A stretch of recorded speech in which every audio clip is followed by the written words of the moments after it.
Hey, what's up, everybody? What's going on? This is the IMC, and welcome. Welcome to the Meeting of the Minds podcast. Today, we are here with the upgrade, Christy, Trini, Brother Ray, and our special guest, fitness instructor, Dia Rahim. Hey, All right, so we're going to discuss a couple of viral videos. But before we start that, I'm going to let Dia say a few words. Go ahead. okay. Well, I would just like to thank you guys for letting me have some time on your podcast. And I just wanted to present my program, which is called Erotic Fitness. And it doesn't sound as erotic as the title.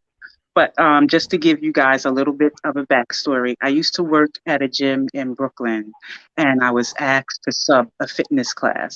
And this class was like a soca aerobics class, but I do boot camp.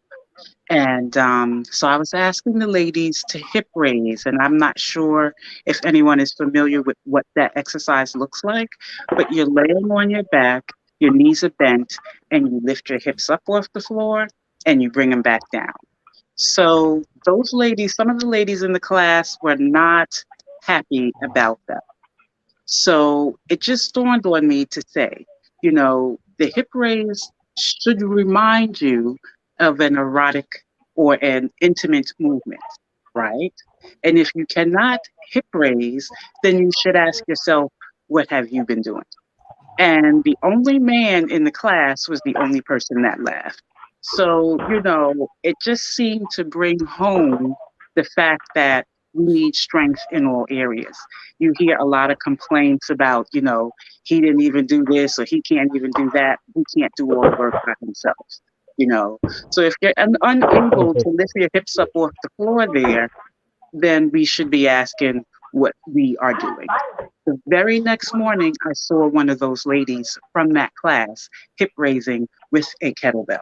So I figured I have something here because there are a lot of women out here who think that lifting weights is going to make you look like a man and all that kind of stuff.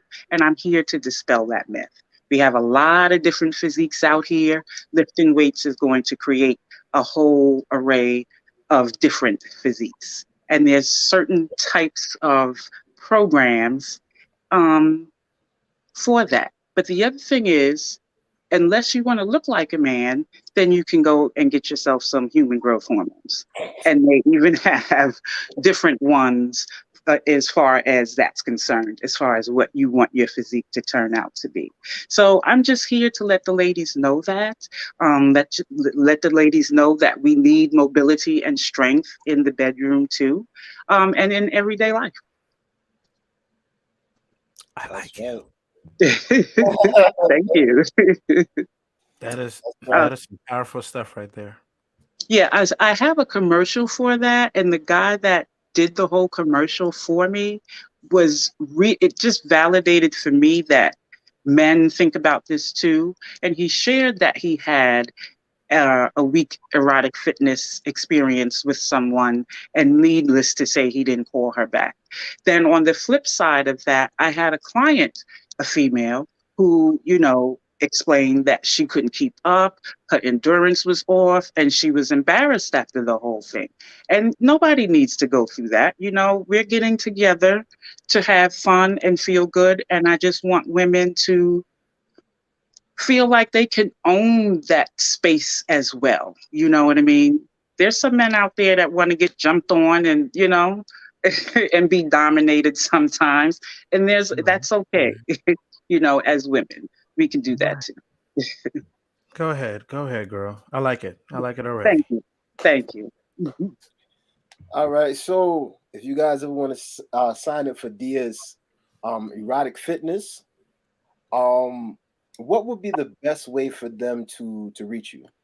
They can reach me on Instagram through DM, and I also have an erotic fitness Facebook group. It's a unisex group. We have men and women in that group, and I give a lot of exercises because remember, there are movements that we do in the bedroom that are also performed in the gym. So when you think about it, if you're strengthening yourself in that position, what is that going to do for your sexual experience? But just enhance it, you know?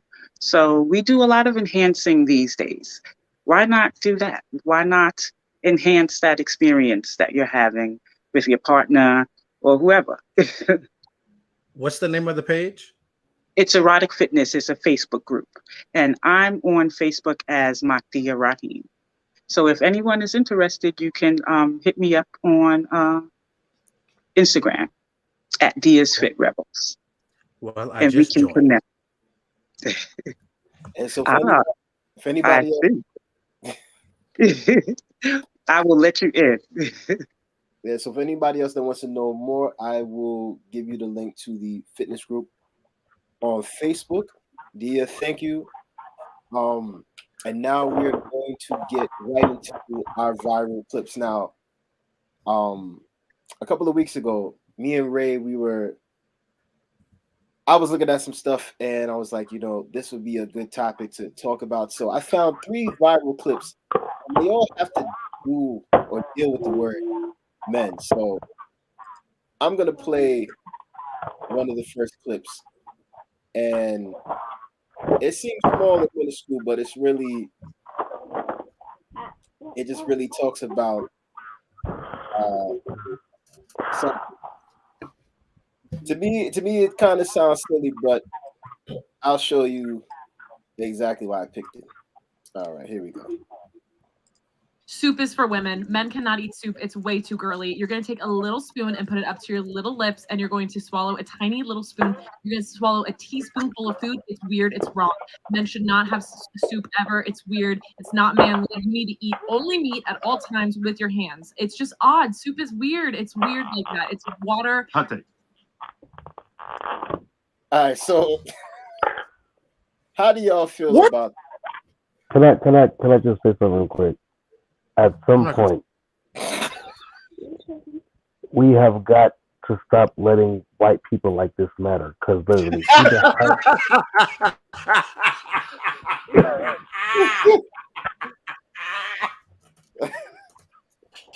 like, understand, I'm pretty sure her father at some point ate soup, had sex with said wife, to then come out and have a worthless. Never mind. Go ahead. It makes no sense. So soup is somehow feminine. When did we come to that conclusion? I mean, they said that eating ice cream is feminine, so that's just another list to add. Because you have to lick it. I mean, don't you have to lick? What is going on? Well, go ahead, Ray. Sorry, my fault. But you don't have to lick it. You could eat ice cream with a spoon. I ain't gotta lick it. No, apparently you could, and it still wouldn't be gay. Wait, so hold on. Understand that there's noodles in this thing, like there's chicken, there's meat in this soup, like kind of soup this is this chicken noodle soup with a soda on the side. Chicken noodle soup. Tear it out. With a soda on the side. So when I get sick, I'm not supposed to eat chicken noodle soup? No, you're supposed to die. I don't know. I didn't I'm supposed to eat red meat. I didn't read the concept. I probably should have. But while she was talking, at some point in time, I was like, I need context because this is definitely satire. Like everything didn't make any sense at all, right? It was almost as if she was talking about how it would be a joke. That's how like nonsensical it sounded. So I need more context to the video. What happened before? What was it talking about that made her bring that up? Because it honestly, I tried to find a full clip, but I could not find it. Like I was looking for it earlier, and I'm like, and the thing is, they made that video a short on their YouTube channel. So that's the other. That's clickbait if I ever heard it, right? Like it definitely incites certain emotions when you hear that. But it didn't make any sense. Like clearly, obviously, on so many different levels, that doesn't. Like eating soup does not make you. It's not a feminine thing per se. I feel like her vagina was eaten wrong. So with that being said, the eating experience in the bed somehow got screwed up. Because if your man eats soup, and this is really just a joke, you never know it because it has what happens in the bedroom. I'm just saying. So at some point, something ain't going right, and she came to the conclusion it's feminine now because she said that with authority, and she was well aggressive. Yeah, but Who gave her that authority? You need to talk to them. Twitter did. That's bizarre. Twitter. I mean, TikTok did. That too. According to because I have a list here.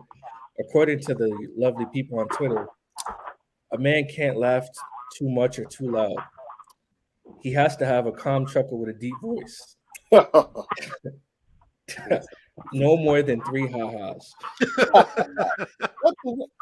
I laugh hard, like, you know what I mean?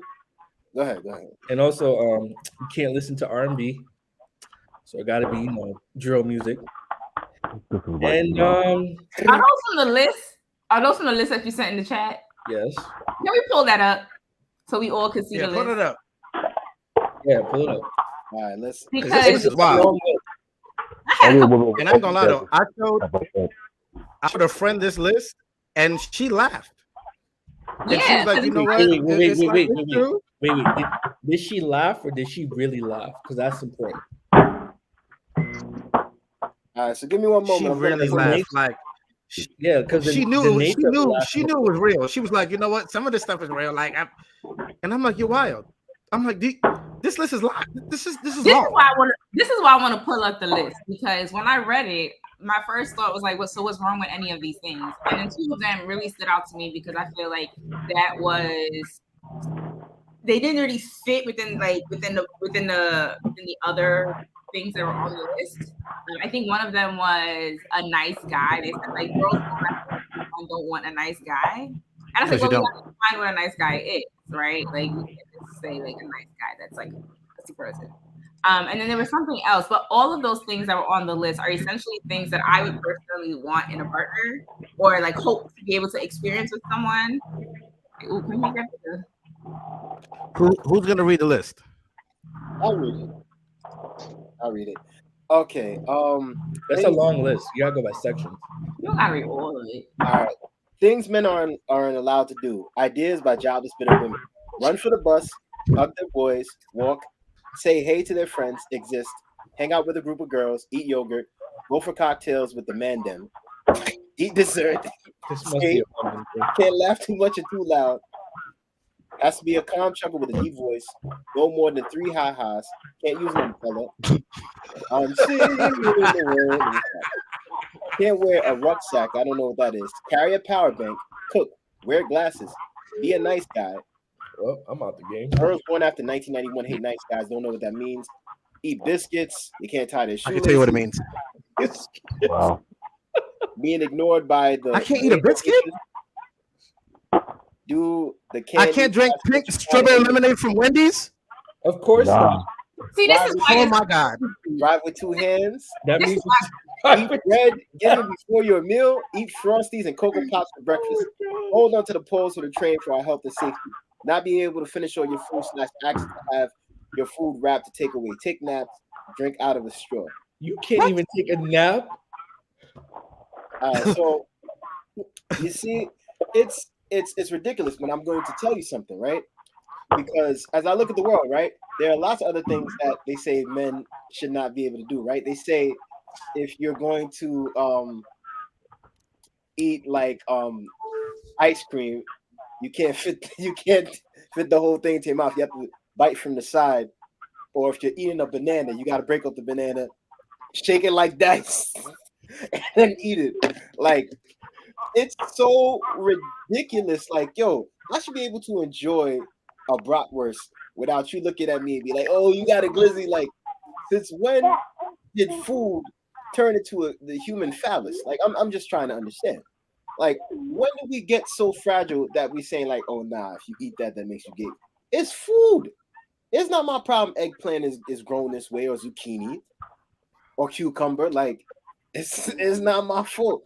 But this is the problem that we have with today's world. You know what I mean? Okay, so we gotta stop letting girls from OnlyFans dictate what a man should be. That's the problem. Wow, strong words right there. Drea S said, "Deaf hear the straw thing often." That's crazy. That's crazy. So I can't sip from a straw. You can do whatever you want. Nah, you gotta have a beer chug. Look at this one. Look at Trini. See, brother, enjoy your but drink, it bro. sounds. But it sounds You gotta crazy because think enjoy about it. yourself. We at the drive-through, right? We at the drive-through. We just came. Me and Shorty just came from the drive-through, and we ordered drinks. And I can't drink my drink in the car. No, you got to It's stand gay outside. if I drink. You got If to I put my straw where it's supposed to go, because that's No. what it was made for. No. So what you gonna do? You gonna have it like this, like, hey, like, you know what I mean? Oh, a real man goes outside his car and drinks his drink without a straw. Okay, so what do we say to Opens the top. who do believe that, right? Like, what is our argument, right? Because clearly we don't agree with the list, right? We think it's a bit ridiculous. So what do we say to people who agree with the list? Right? Well, what is our response? You're delusional. Okay. Yeah, because what it is today is that men and women think that according to this list, that is a conventional man. No, I'm going to, whether my drink has a straw or not, I'm going to drink it. It doesn't matter what my food is shaped like. I got to eat it, right? What do you expect me to do? You want me to just die? Like, so many of the things that women say, I feel like they're getting this sometimes from certain type of men. You know what I mean? I just a feeling that I have, because it's like, yo. So let's talk about the other things on this list, right? Besides the straw. So they also have go for cocktails with the guys. So guys don't go out for drinks.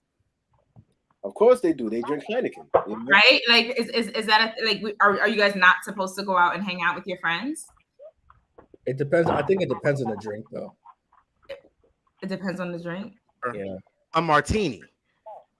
Yeah, So like, I can understand maybe that one. The fact that it says What's wrong with a martini? cocktail, that's why. Cocktail. That's a little umbrella on top of it. Yo, James Bond like martini. Something about shaken, not stirred. I don't know about that. that was 007. That was James Bond. 007, like, doesn't he have like this whole thing like shaken, not stirred? Like he's like what a symbol of manliness, right? Like a lot of people like the fact that he's big and bad and he out here all over the place. But I don't think he ever drunk it out of a flu cup. He drinks it out of a martini glass. See, that's not good. I don't. But so this is why this look up James Bond and martini. James Bond is widely known and referred to as like a representation of masculinity, right? He sleeps with multiple women. He travels all over the world. He has lots and lots of money. He has a cool car. He has a cool job, right? He answers for no one. He fights. You know what I'm saying? He holds a gun. Like, he's like the pillar or one of the pillars of masculinity, and he drinks a martini, shaken, not stirred. Right. That's because people with money don't go through crap like Now, is a martini a cocktail? Yes. Is a martini a cocktail? Rum and Coke is a cocktail. I'm not a bartender. A drink is a drink. If you're thirsty, you're thirsty. It doesn't matter if it has an olive just in it drink. or not. Oh, but I do want to say something about 007, right? I saw an interview, right? Yes, that drink it. what's this dude name that played Sean Connery, right? He did an interview with Barbara Walters, and he was talking about slapping women. He's like, well, she needs to get slapped, and it'll come to that point. I was like, yo, and then I saw some scenes from his movie where 007 was slapping women back and forth. So I don't know if that was his character or that was actually him. He was putting himself into that, because imagine a woman saying, like, I wish it was the 1950s. Oh, so you want your man to slap you around and abuse you in private? Because that's what was going on. Women were getting slapped around. They didn't have no say in nothing. The majority of them were not even going to school to get degrees, right? So you would think that in this day and age, I mean, there's nothing wrong with women standing up for them, but you would think, like, if they didn't like being controlled by men, right, and still don't like being controlled by men, then why would you say certain things about the male species to make us look like we're weird, yet treated almost the exact same way? If I may, I think there's a lot of things about that time that a lot of women don't understand. For one, women weren't technically controlled. There was a line of order. And only when a woman decided she wanted to feel herself and talk out of pocket out her neck, yeah, she got slapped. It wasn't supposed to happen, but she did. Now, in those times, it was a lot simpler because, for one, hey, stop. Women did not have to work, and typically they didn't want to. Why would you want to step out of your PJs to go fight in war? Why would you want to step out of your PJs out of the comfort of your home to just go in the office and cubicle and, do whatever? Women had it made in the shade. Secondly, this didn't typically, it wasn't really like that in the black community. Men didn't typically hit their women. That literally was that. There's a lot of European crap that we've been taught over the years, and we literally have to unlearn all of that nonsense. Like seriously, especially the color purple. Like, bro, come on. So wait, you didn't think Cena really got beat up? Like, come on, Mr. was you know what I mean? Mr. is a fictional character that was made to make us look like we beat our women every day. I challenge y'all to talk to y'all grandmothers, for those whose grandmothers are still alive. Talk to your grandparents and let them explain to you how it was back in those days. Because if you really think about it, they start smiling because of how good life was and how cheap bread was and how cheap gas was. And now, fast forward, all this crap. Like, come on now. Ask them. Just talk to them and just, what was it like back in your day? Be very surprised by their responses. Facts. I think there'll be different responses too, because my grandmother was born in 1927. I'm 48.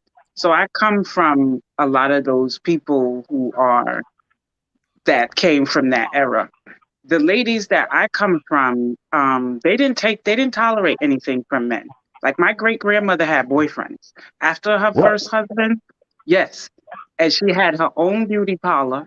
She had 2 brownstones. One was for the family, and one she rented out to black people who was down and out and couldn't get space. So she had her money, and she had boyfriends. My grandmother was a little different from her. My great grandmother eventually got married, but she lived her life. My grandmother used to talk me to death, not so much about men hitting their women, but there was definitely mistreatment. Now, this isn't to say that this is black men, but let's think about the environment that these couples were put in and how that environment then affected the interactions for some of those people. But I do agree with the brother. I can't see you guys' names, reading glasses. But now go to my mom, who is now 71. I was talking to her about the whole, there's conversation about how black women are blamed for welfare or something, or child support and taking the husband, the baby's father to court. That's not something that the women in my mother's generation did. You know what I mean? And I talked to her about that, and that was almost like, we didn't do that shit. What are you talking about? Kind of thing. So when the brother says there's a lot of like European narratives that have been put into our interactions, I think that's true. Now, all of us internalize that, but some of our people did internalize that, and I really can't stand when people, just to be a little vulnerable. I dated an Armenian dude, and he was a very shitty person. Okay. Now, these people that I knew that were not close to me, but they were close, I spoke to them, they knew he wasn't black. But anytime I would come with, oh, he did this today, I don't know why black men did. Wait a minute. How many times do I have to tell you? Like, that shit started getting on my nerves, and it made me understand how much people believe and internalize the negativity that is put out there about black men in general. Yes, we have some people out here that don't have men, they don't know how to be people, but that's not black men. And I'm sick of that shit. And I've had 6 brothers and my father, so it's like and there are a lot of other black women out here tired of that stuff. You kind of have to take the good with the bad. Like, yes, right. We do have our generation. Well, in every generation, you have women and you have women who have also suffered, right? It just so happens that in that particular moment, in The Color Purple, they're just portraying the story of a woman who suffered. Right? It's not everybody's story, but it is someone's story, and someone was able to see their story on big screen, right? I know, when I was before, you'd be really surprised to hear some of the stories. Like, I'm glad that in your case, a lot of the women that you encountered and that you met on your, like, you that were around you on your day to day, they were strong women, right? Like they had their own, they were independent, they were self-reliant in many, many ways. You know what I'm saying? They had options, but that's not everybody's story, right? I know of a few older women who have been abused or who were in situations of domestic violence, right? And it wasn't because that they, you know, they decided, oh, this is the life that I want to live. It's that situation that they found themselves in, and to no fault of their own, right? A lot of women during that time period didn't have any marketable skills, right? Or were too old to go back into the workforce. So like they were reliant on someone who, you know, essentially in a way exploited that, right? Like if you don't have any other choice, I can speak to you how you want to speak, how I want to speak to you, and what my will is going to be what's going to be done at the end of the day.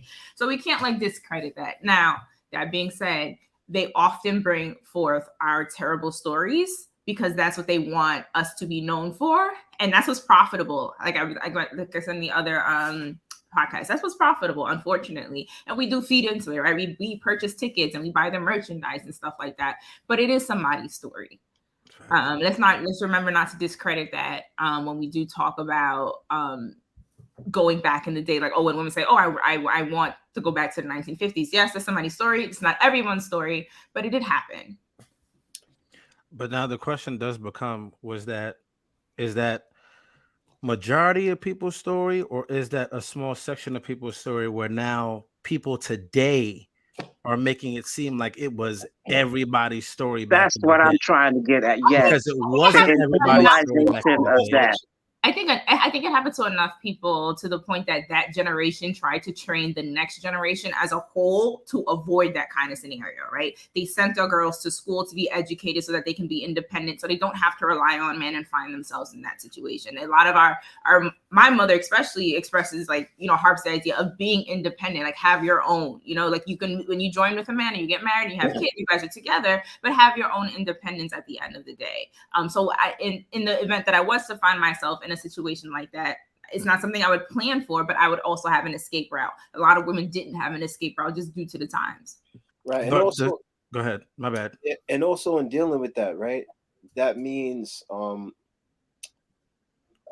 put it like this: making sure you got money in your bank account, your own credit cards, car, you know, just certain things so that just in case things go south or that man is not treating you right, you can go and assess what you need to assess and just move on. Because there are a lot of women that get married to a man and end up almost leaving with nothing because they depended on him to do everything. He said, all right, yo, I'm gonna take care of you, I'm gonna do X, Y, Z. And there are some women that they ended up being a part of that generation.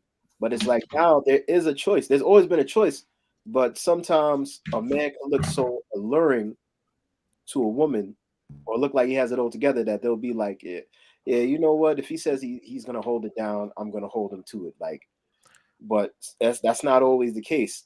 It's important for both men and women to be self-sufficient, because the last thing I want is to be in a relationship with somebody and they're depending on me to help them out and establish who they are. I can't do that. You have to establish your own individuality. You have to establish yourself as a person. You know what I mean? I don't want it to just be attached like, oh, well, that's his girlfriend or that's his wife. She has to be more than that, you know? And that's why when you look on social media, you see a lot of independent women and all that is good, right? And I think another misconception is that men will say like, oh, well, women say they want to be independent, but when a man wants to help, they don't want his help. I don't necessarily believe that it's that. It's just, it's come to a point where, it's like, all right, well, I am a woman and I'm not trying to end up in the statistics of other women. So I got to empower other women. I'm not saying you can't have a man or you can't do this, because there's some women that want to be independent, but at the same time also be married and have a man that's going to hold them down. And I think sometimes that needs to be communicated, or men just need to come to this understanding and realize like, yo, your wife or your girlfriend's not trying to dominate over you. It's just they've learned that they have to operate a certain way. Otherwise, they'll end up getting pushed out or pushed to the side and nobody will hear them. You know what I mean? Last thing a woman wants is to be silenced, you know? But yeah, that's all I got to say on that. I think that, go ahead, Medea. I was just going to say, it sounds like a lot of the stuff that my father used to tell me. You know, he would call me and ask me a series of questions. Are you paying your own bills? Is anybody putting their hands on you? Just a whole bunch of things. And it just made me understand that it's okay to just be able to do my own thing. I was doing that anyway, but again, in this life and this whole battle of the sexes that we are in, which is what I think all of this confusion is, I literally thought that me having a good job, my own apartment, my own money was the reason why, you know, I could not find someone who would marry me. You know what I mean? And that was the whole thing with my father. Also, you know, he didn't want to hear about boyfriends. He wanted me to be married. And just to give you a little background, I was born and raised in Sunni Islam. So for my father, me being married was completely important. But at the end of the day, he definitely wanted me to be safe and to take care of myself. And yeah, so that's it. And I also just think all of this stuff is just battle of the sexes, because at the end of the day, you're an adult and you are responsible for yourself. You know what I mean? It's like, why are we looking for someone to take care of when you're trying to come together in a union? So then we're both contributing to things. And I understand that men have they say you're not nurturing, but you have a protective or taking care of type of handling the business personality. There's no reason for that to go away. You can handle certain business, she can handle certain business. You know, I just think that we let, you know, the outside society, the media, whatever you want to call it, and I've always called it the battle of the sexes, which is one thing erotic fitness tries to get rid of. There's no need for us to be fighting back and forth. We're adults, you know. I think. Go ahead. I think that we're the only group that fight amongst each other. So, like, if you remember watching the movie, what was it? What was the one with the football player with Sandra Bullock? The Blind Side. The Blind Side. If you look at their house structure when he went in there, the father owned restaurants and the mom had a home-based business. I even talk about that now. That's what I stress online, home-based businesses. We are the only group that I think that, oh, because I go and I'm now in this man's protection, that I can't do anything for myself when there's things to do that you can make outside of home, you can create. And it's like, they take it as in like, oh, I have to be so dependent that I can't be independent within myself. That's why, like, when you hear women say, like, you don't hear men walk around saying I'm independent. You know that I'm my own person. Just like Medea said, we're grown. These are things that grown people do. Like, you have to do it regardless if anybody was there. The difference now is that when you now come in with one, you can't now expect me now to take over everything, and then there's nothing that you're doing. So if there's children, okay, go take care of the children if I'm outside all day.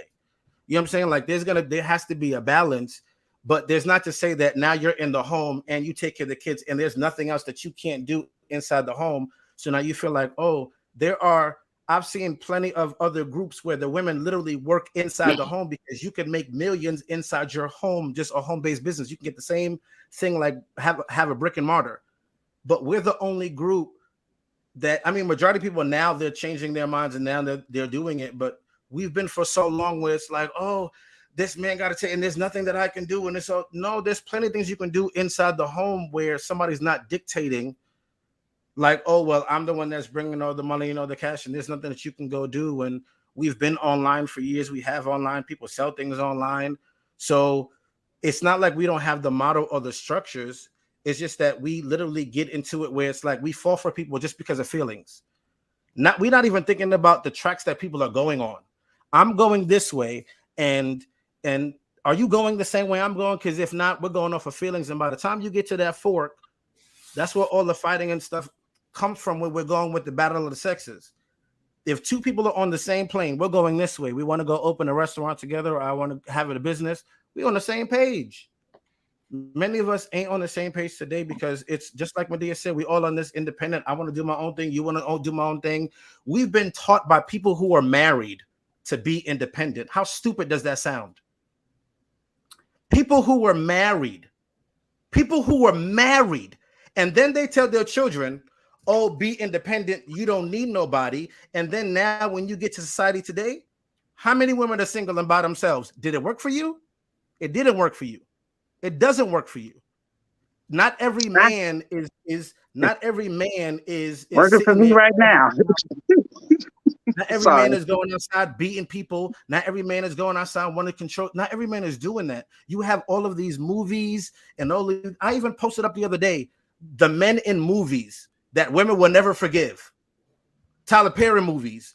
And guess what? Y'all won't forgive these men, and these fictional characters have now been placed, and not everybody in. You know what I'm saying? Like it's unfair. You know what I'm saying? Like it comes to a point where do we get in? Where does that happen? You know what I'm saying? It's like, that's why I agree with what Medea said and what Trini said. Like, we got to come to a point where it's like we are literally like one of the only groups that do this. Everybody else, they get on the same page with everybody. We on the same page. We going this way. Nobody's okay. So I think we're talking about two totally different things here. We're talking about like the battle of the sexes, man role or masculine roles versus feminine roles on one side, like combating each other, and then we're talking about independence, right? Or like, I guess, but that independence also goes with masculine and the feminine roles. So okay, you led your argument by saying that we're the only group of people that think that if you are in the home, right, that you don't have to work. Like, your primary responsibilities would be to cook and clean and to take care of the children, right? Like, to say like you don't have to do anything. Yeah, like else. that's what you hear people complain about. I disagree. I don't think we're the only group of people who have that dynamic, but I also believe that if this is a dynamic that works for you in your house, then praise the Lord, right? Like, it doesn't have to do anything with me and what I want in my home. That's their business, right? If their life can accommodate that, it can accommodate that. Now, if your life or someone else's life who cannot accommodate that, it just can't accommodate like that, right? Like, you need two salaries, incomes to make this work, then you need two incomes to make this work. We have to make our allowances. And then certain things have to bend over too, right? Like a woman can't be the one constantly cooking and cleaning if she also has to have a full-time job inside of her home, right? Like, when he comes home, he has to also pick up some of the slack. Like, it has to be you have to work together on this, I think, is the major point here. But it's not because that women believe that we don't have to work in the household. We just do what we have to that's how I look at it. Like, you do what you have to survive for you and your family. Whatever works for you, works for you. I think I was talking about when you were talking about the abuse and how women feel like they can't go nowhere, and how, like, when it comes to like, oh, this guy is just, I'm so dependent on him that I can't do anything, when there's always been choices and options for you to go do something. So now when you say I can't get out this relationship because I'm dependent on everything he has given me, or I'm just waiting for him to give me something, it's like, nah, we've come to the point in time now where we're literally like, you can create a business at your home.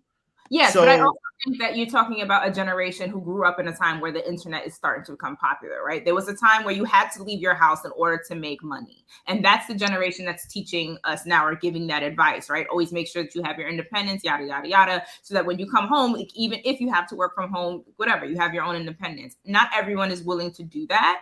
But that's up to them. It's an individual decision to decide whether or not that they want to work, right? And if you are being taken care of by a guy for 20 years, right? You have a 20-year gap in your resume, right? You can't necessarily go jump back into the same field that you were. They're going to ask, what were you doing for the last 20 years? And if you say like you were changing diapers or like cooking delicious meals, they're going to put you in the kitchen. They're not going to put you exactly back where you were before, right? So I think that's what they're referring to. Got it. And also adding to that, like, there are too many people that are speaking on relationships that have either never been in one, been in a few, or they're jaded from their past relationships. So you have all these people that have these ideas of what a relationship should look like. But when you ask them for their results or their history, they're not going to tell you. Why? Because it makes for an algorithm.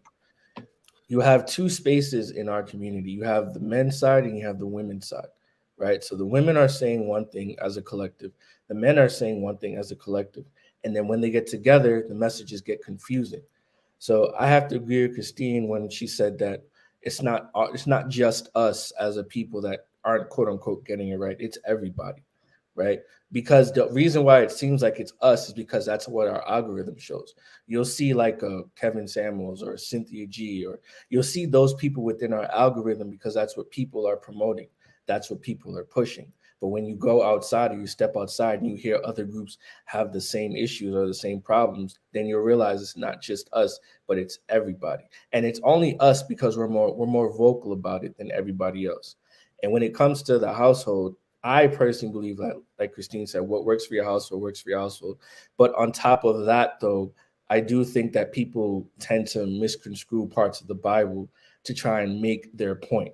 Like, for example, they'll speak about submission. They'll say that a woman is supposed to submit to her man, but they won't say that the man is supposed to submit to the woman as well, right? They'll also say that the woman is supposed to cook, clean, wash, et cetera, but then they won't say that if a man doesn't take care of his household, he's worse than an infidel. You know, like people cherry pick what they want to work for them because it feeds into their algorithm and it feeds into their audience. So that's why we have all these, you got the Shade Room, you got World Star, you got the Jasmine Brand, you got all these people that have all these various ideas. And because it feeds them and it gives them money, that's why you have all these conversations that never seem to go anywhere. Exactly. Now we're going to let Trini speak, and then we're going to move on to the next viral video. Hold on. Sorry. Hold on. Go ahead, brother. Go ahead. No, I completely agree with Raymond. A lot of people in this day and age, they cherry pick from the Bible to make, their points valid, and they never read the rest of the scripture, especially where the submission comes in, because submission today means slavery for the masses of women. When in reality, for one, submission is a two-way street. You first have to submit to God first. And when the woman sees that he's doing his job and doing his due diligence, she will then follow. And yeah, like a man without a job, but yet eating all the food in the crib, and oh baby, let me get like $40 or whatever, and you see that dude standing behind his girl at a McDonald's or whatever line, holding her from the back. Y'all know that, Sam. You know what I mean? So taxi. Did you go apple pie? The taxi is called. Tell me, thank you, baby. I'll pay you back. Like, bro, I completely agree with Raymond. I have no further statements. All right, so we are going to move on to the next viral video. But yeah, as much conversations as we can have in the Black community, it's not going to help unless we begin to move forward. So once we start doing things, I believe all these conversations will stop. We'll stop having the colorist brothers, the ones who dig white women more than Black women. Ray, you know who I'm talking about. Those two clowns that always be sitting in a circle. You know who I'm talking about. Oh, man. James. Oh, man. You know exactly what I'm talking about. I know who you're talking about. All right, so now we are going to move on to the next Here we go. Viral video. And this joint, it's going to make you laugh a little bit. Here we go. So there's been a lot of viral videos with chicks recording people in the gym and trying to expose people as creeps. Well, this backfires on this one girl right here because this dude right here is blind. Check this out. I'm blind. If you know what those two words mean, you are much smarter than the girl who was screaming at me at the gym. Let me explain. I'm standing there doing a tricep pushdown exercise, and since I can't see, I'm just kind of staring off into space doing my thing. Halfway through a set, I start hearing footsteps that seem like they're coming in my direction, getting closer and closer and closer, until all of a sudden, this woman's right up in my face going, "I didn't come here to be stared at." Huh? I didn't come here to be stared at. Huh? Oh, I'm sorry, I'm blind, I say to her. Her response? I don't care. Stop staring at me. Huh? She storms off and comes back with the manager a couple minutes later. I reach into my wallet and pull out an ID card from the Massachusetts Commission for the Blind and explain to this guy as well, I'm blind. I wasn't staring at anybody. He says, okay, but you still can't make other gym members uncomfortable by looking at them. You cannot. The gym itself literally still held them accountable. I don't know what gym that is, but anybody who sees this video that goes to that gym, you need to cancel your membership. Get your rated G for ghosts and hats now. They're on www. I need receipts. I need to speak to the manager. I need to hear an official statement from the gym. I need receipts. Because when he was, because you look at the video, he has, he's talking about how he was doing that cable exercise or whatever, and there's a bike in the background. I don't know of any gym that has bikes like hanging on the walls in their backgrounds. So I need receipts. Now, if this did in fact happen, it's kind of crazy, but I don't believe that's the truth. How do you just come up and make an accusatory statement like that? I think because how do I know he's not making an accusation? I haven't spoken to the girl. We haven't seen this girl. We haven't spoken to the manager. The gym didn't like. Even when he does the video, you can see that he's not looking at the screen. No, I believe he's blind. Yeah, don't get me wrong. Like, I'm not saying he's not blind. The man has he has the ID. Like that part he has receipts for. Everything else could be he could just make that up. You can't. Nah, that don't make no sense. I don't believe it. Come on. I don't believe it. But I will say, but on that point, I will say I think that this trend of women recording themselves and then making accusations that men are looking at them. I'm not saying that's always the truth, right? Like sometimes men are looking, and sometimes everybody in their mind in their business, and you really full of yourself. I think she needs to be locked up. That's what she needs to be. She needs to be Who is she? Jail. The lady that accused him and the manager need to be thrown in jail. But we don't even know. Wait. It's not like she accused the guy of rape. Them up. All right, lock them up. Throw them into the jail. Did she harass him? Did she? Do you guys not understand that this is emotional for that man? I know he's stoic. I know he's very stone-faced, but how could you accuse a man of staring at you when he's blind? He showed you his ID. He said the statement multiple times. It doesn't make any sense. It doesn't make any sense. What gym do you know of? The manager's gonna come up to you and say you showed them your ID that you're blind, and they're not gonna be like, "Oh, I'm sorry, my apologies, sir." And then what do you say after that? Stop staring. Let me tell you something. Some people are stupid. How can he stare if he's blind? To stare means to look at a certain thing for an extended amount of time.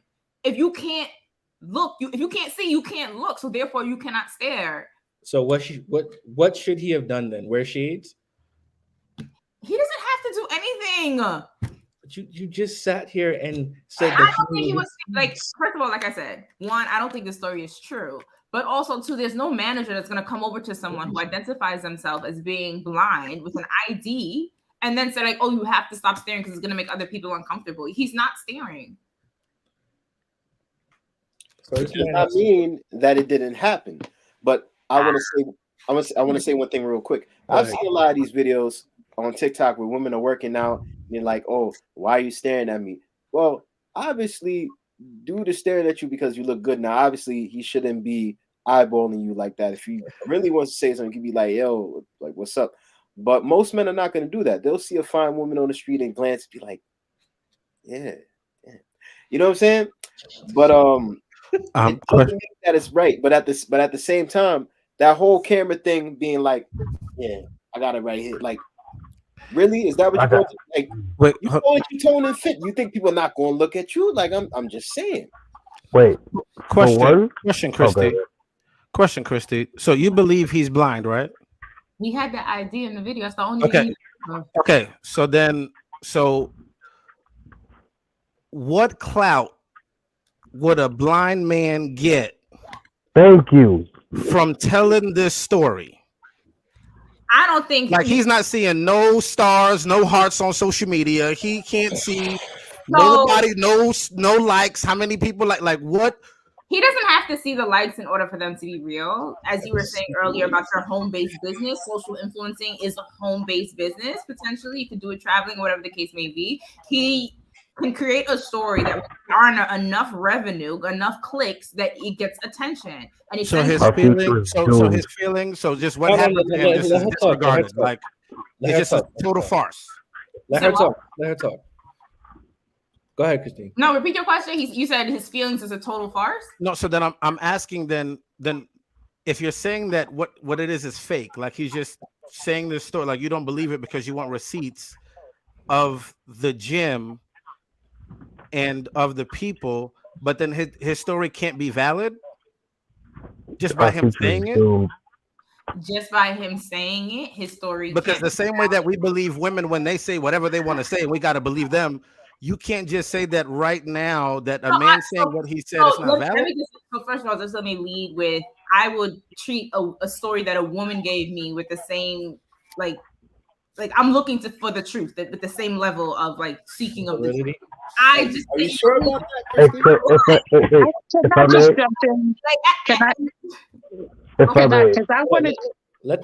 just wanted to validate what the sister was saying about when she brought up a good point, because when I looked at the video, I'm like, what's up with the background? Like when he was doing his thing. That's one thing. The other thing is that there are people that come in there and working in the gym. There are people that literally, it's almost like they come into the gym for a fucking living and they sit down with their cameras and they're watching people. You know what I mean? If you being a bodybuilder, there is no bodybuilding dude in the gym paying more attention to, I don't care how good this girl's ass looks or however she looks, paying more attention to her than his set. And I will put money on that. So that's just how, I know the difference between those types of men in the gym. There is no dude paying that much attention to some female. I don't care how good she looks. That's not more important than his set. So question, the video that he made. Wait, hold on, because everybody's missing the whole issue here. When he said the workout he was working on, he was giving an example in his garage where the bike is. That's number one. Number two, I know 3 blind men, Tommy, Paul, and Joseph, who personally live in my building complex. With that being said, there are still people who skate, and like there's a skateboarder, I forgot his name, I follow him on Instagram. He has a little stick thing, he has a stick, and he has to tap which end of the ramp he's going to go on, and he's like, it's almost like a bat sense, if you will. They have to sense who's in front of them or how they're going to maneuver or whatever. So they are still able to ride bikes. They're also able to skateboard and walk and do all kinds of extreme sports. There are dudes in wheelchairs who do all kinds of black flips in motocross and whatnot. He was giving an example. That's one. Two, just like homie said, what clout would any white dude at that have? Like, there would be no reason for him to make up a story like that. And I can't stand it because when women go through something, it could be anything. I have exes who know how to cry on command like that. So when I hear off rip, I need receipts, it is not triggering, but it pisses me off because it's like when women say they go through something and they call their brothers, somebody can lose their life based off of the mouth that you ran. But the moment a man says such and such happened, we need receipts. I can't back that. I cannot back that. So the thing is, in this particular situation, and I wasn't backing receipts, but I just wanted to make. I would have wanted her to provide receipts as well. How do you know he was scamming? Can you prove that he was scamming? I can prove it because I follow Shorty on TikTok. For every video that somebody says about whoever, there's always another TikTok video that explains the situation in its totality. You have one side, and then you have the other that sounds more logical. I follow them both on TikTok. And Shorty wasn't as adamant, but she made it known, I feel uncomfortable. And a lot of these white people don't understand when somebody's blind, they visually cannot see. They're thinking colorblind in a sense, as opposed to all I see is darkness. Or it's blurry. All I see is darkness. You feel what I'm saying? So when he said what he said, I completely believe him because, for one, if you're going to the gym to tone out your body and work out, that's what you should be doing, working out and toning your body. Unless you are a teacher or instructor on how to, physical fitness, and like what that lady that says the soca thingamabob. Unless you're teaching in class, there is no reason why you should have a camera in there in the first place. Facts. Dudes are programmed to chase women. So if you see somebody with a 40-ounce bounce, dog, I'm looking. It is what it is. And after that, hey, okay, it is back to my workout. She ain't gonna be there forever. I ain't gonna be there forever. You got your own shorty at the house. It's whatever. But if you, all right, bet. Even what's the name? There was an interview that the homeboy he was Killmonger in Black Panther, and he played in Creed 3, whatever. Him and that dude, they were sitting there. They got interviewed. Homeboy goes, "Thank you so much. Thank you for your time. You have a blessed day." They said, "All right, you too." She walked off, both of them, and simultaneously looked like. And they kept it pushing. Like a lot of y'all women, I'm not saying those on the panel, but a lot of women today, they just in the most stripper way ever and expect the dude to not, say what he say. Like, yo. Trini, you know what they do? Here's what they really do. They dress in, they want passive attention. So, and then that makes no sense to me. It makes no sense because 20 years ago. But here's the thing. They walk outside, right? And you hear women say, "I dress for myself." But in all actuality, you're dressing for the attention of men. And when you don't get the attention from the right man that you get, then he creepy. And then the dude that does give you it, oh my God. So every time you go outside, yes, you are dressing for yourself. But in all actuality, it's passive attention to get attention from someone. If not, then you would go outside looking like a whole bum. Go outside looking like Kanye West with his holy clothes on. You can still get some. You can still get some, but you're not going to get some the same way you would get when you dress the way that you dress, knowing that you're getting it for some attention. So at the end of the day, it's like the sad reality is, why would a blind man who can't see you, who can't see nobody, go and be like, yeah, all right, I'm about to go make up this story because of what happened. These are stories that really happened in the gym. And then he was accosted in the gym. And then he tells the lady, like, yo, listen, I'm blind. I even show you my receipt. I'm blind. And then you go on and you say this. And then the response is, I got to see more receipts. What other receipts you got to see? What is he seeing? He's not seeing the likes. He's not seeing the views. He's not seeing how many people. Now, what he wants to do is he wants to throw out the attention because maybe he heard it. Because guess what? You know how many men are going through this right now? That's why I don't even go to the gym. Because guess what? I'm going to stare at a fat ass. I'm going to stare at somebody who look good. Because you look good. You ain't come to, you know how many women don't go to the gym and wear gym clothes? Passive attention. So somebody who's going to the gym and you doing that, I respect that. And I'm looking at that like, damn. I respect the fact that you didn't go get a BBL. I don't respect the fact that you didn't go and do some shortcut. You out here, you working it. I'm literally admiring it. But it comes to the point where, oh, you staring. I'm not staring. I just looked at you for a second. I'm about to go move on the other way. Like, why would a blind man, somebody who's telling his story, it shouldn't, and definitely somebody who has the ultimate receipt, which is his card. I'm blind. I think what you also just highlighted is that the fact that you go to the gym, like if you were to go to the gym, that you would look on someone. How many men go to the gym and don't? How many women don't go to the gym and don't look at men in the gym? She didn't go to the gym with the intention of being stared on by you, and you staring at her made her uncomfortable. She perceived him to be looking at her in an uncomfortable way. I agree, it wasn't handled appropriately. She should have just went to the front desk if that's what she perceived, because she probably had this experience before in the past, and have management go and talk to that guy. She should have never went over there and accosted him. That's inappropriate. I agree. Now, whether or not the story is true, it does honestly, truthfully, it doesn't really matter to me, right? But if he's blind, he's blind, right? He can't see. But that was not her experience. That was not her perspective. Now, granted, it was not handled appropriately, and I will allow that. But I don't necessarily believe that this happened. right? You say that he can't benefit from it. He definitely could, because look at us now. We're talking about it. This is being talked about in many different circles. It could have been clickbait. You know why? You know why? Because other men are going through it, and men are tired of other men going through these stupid things. Like, why?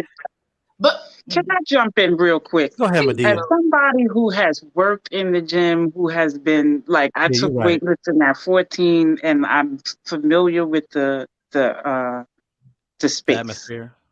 Yeah, you know, you can go in the gym, you can notice someone, and then you can leave it at that. But if you continuing to stare and stare and you're making somebody uncomfortable, that is the problem. You said that you would do that.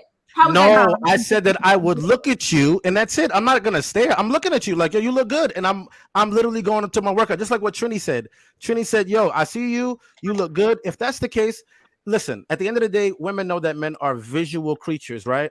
You want to go to the gym knowing that you're gonna get your body. You don't think that a whole bunch of men in the gym working out their testosterone is gonna go through that? No, they're gonna look. Instead, women should go in with sweatpants and baggy. What gym we talking baggy about? tops on. I don't even think the kind of gym matters. Like, because at the end of the day, men will be men, and they will stare at women when they go. Look at how many men go to the gym with a sweat on, with a sweat top on. Matter the type of gym. No, she needs to be in a tournament. Just for me, when a woman says she needs receipts, it literally removes the fact that it just like it creates this another void. Like, you know what? I don't believe you. It takes away all truth from his story. That's what I'm really stuck on, because I'm like, wow. So a woman can say she was raped. A woman can say, oh, he hit me, he slapped me, oh, this, that, and third, yada, yada, yada. And the world will believe it. They'll show up on your lawn with picket signs talking about, hell no, we won't go, blah, blah, blah, blah, blah. Believe all women. And the moment a man who was truthful, all of a sudden, and he's not even black, he's white, and there's doubt. Why is it? Like, everybody, like all women, believe all women? All women. Some of y'all create all women? So like, that's not all women. There's no way there's no way. There's no way. There's absolutely no way. Believe all women? All women what? You're not finishing your sentence. All women what? Yo, Ray is hilarious. He said it Trini said it like 8 times. All women? All? No, like, okay. I don't believe all. Right? I don't believe my mama. I don't believe my sister. I don't believe my aunt. I don't believe all of y'all. All women what? Like, all women are telling the truth? All women are lying? Like, all women are telling the truth. Like, when women say believe all women, like, we're really expected to believe all women. Here's a crazy scenario. I mean, I think it would be common sense for each of us as individuals to navigate through that kind of forest there. You know, everybody doesn't tell the truth. It doesn't matter what your private parts look like. And the thing is, she said she wanted to see the receipts. I thought the background was a little suspect because he was saying he was in the gym. I come from the gym. So that's what I'm looking for when I see that. But what I'm not doing is disputing what he said happened to him. I'm in the gyms. There are a lot of ignorant things that happen in the gym. There are a lot of people, especially I've seen it after the pandemic when everything opened up. There seems to be a lot of people with mental illness in the gym, not in there for the gym. Okay, just to give you a small example, I wanted to train my client and use a leg press machine. There was a guy there reading a book. I approached him gently. Are you using this? He jumped up in my face. Ooh. Now, there was another black man in there who saw him do that. So he went up to him. He asked him the same thing. He jumped up in this man's face. That man told him, you stay right there. Came back out with a whole knife. Chased this man all around the gym. Okay, with a knife. So there's a whole bunch of shit going on in there. And the gym is not as the same as it used to be before then. But now let's talk about the people that come to look. There are men that come in there just for that. One of the gyms I worked at in Brooklyn, I don't know how this man came back in there again, but everybody saw him. He just sits there. So what I'm trying to say is you'll know the difference. And this is what I teach the ladies that I train who are intimidated in the gym. You will know the difference between a real man in the gym and somebody there for another reason. Trust me, it does not matter. If the man is a serious gym person, he's not a Planet Fitness dude that goes in there and does bullshit and comes out, he's not going to be watching you all around the gym. I will bet money on that. That he don't have time for that. Bodybuilders don't have time for that. I mean, and this is not to speak for the whole industry. We all have people who are doing their own flagrant shit. But generally, that's what I teach my women. This dude, you can go ask him this. This one, you can go ask that. You'll know the difference. Seriously? You'll know the difference. So for her to continue to harass this man after she realized he was blind, she's out of order. Which I said from the beginning. Right. But now, mind you, when y'all saw the video, the first thing y'all didn't think was maybe this was an example video in his home, and he was just explaining. I'm a gym person. I'm looking for the gym. I'm telling you, I don't even have regular clothes. But mind you, he said 2 pairs of jeans. He explained, but he was explaining the story, and then he showed you the type of exercise he was doing. So I didn't think that. So mind you, he didn't. Because think about it. Think about a blind man. Think about a blind man having a video. Think about a blind man having a video in the gym. Lock her up. So does it seem like you guys want to argue when they're saying that? I wanted to see the gym. So we're going further into the fact that he's blind. He did an example video. Okay, he did an example video. That's it. Right, but I don't need any more explanation about the example video. All I'm saying is that he was blind. She's out of order. The gym is out of order. Right, and then there's a lot of women who go in the gym too, because there's multiple videos of women going to the gym asking men, "Hey, I like you. I want to talk to you. Hey, can I go out with you?" And men are just rejecting them left and right because I didn't come in here for you to talk to me either. So there's a lot of men who are in there. There's a lot of women in there. Literally, they'll record a set, and then they'll go out and leave. You know what I'm saying? Like, so it's. So those are probably the ladies on Instagram that usually come in there. They get on the treadmill. They work up a sweat. They do one thing, little exercise. They have their homegirls or somebody record it, and then they bounce. Those are the Instagram chicks. They making their money that way. There are men out there who are falling for that. That's them. Let them fall. You don't want to be the one of the men to fall for that. Don't fall for that. I think it's ridiculous. You know what I mean? But that's them. I'm here to train the women who aren't interested in BBLs, who aren't interested in detox teas and all of that kind of stuff. It's just that for me, I'm old and there's no reason to keep talking about it. It's like, you know. Hold on, Carlos. Hold on. Go ahead, Christine, because she was trying to say something. Oh. No, what I was saying is that I'm not asking for any more proof than they would have asked for a woman if she was telling this story, right? Like they were like, "Oh, how do you know that he was staring at you? Like, can you prove that?" Right? Like, yes, he had the conversation. That actually happened to me, and I caught the dude on camera because I was recording myself for my fitness group, and he was in the camera waiting until I squatted down, and you could see the camera flash every time I would go down for the spot to the bottom for the squat, and then come up. So I'm like, is he looking or whatever? So I looked at my video, and that's what he was doing. I sent it to my homeboy. What does this look like for you? Yeah, that's what he's doing. So, question, Medea, would you run out of space to just train just females so that there's no males that make your women feel intimidated?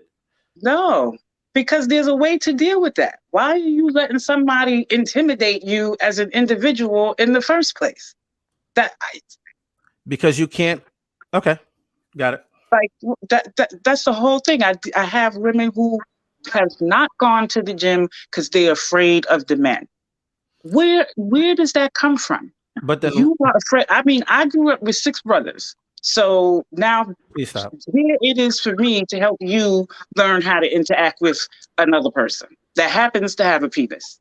Sir, How many sets do you have? Sometimes you have men that act stupid, but I mean, again, I've had to curse out people. So the only reason why I asked that is because I ended up going to a class. If you look up the Bad Teacher on Instagram, it's a woman who she teaches plus size women, and she teaches them on the pole. Mm-hmm. And I ended up going to a class because one of my best friends, he was doing an interview. And as she did that, one of the things that she talked about was the fact that a lot of the women, the reason why they come to the class, and it's only just for the women, it's closed, you can't even see inside, is because the women feel intimidated. So then what she did, so then I asked her and I said, why don't you just, like, how come, you don't have the windows open, men can't see? And she's because she wanted to create this safe space because she realized that she can't control other people. So she can only control the environment and create that space for her client only.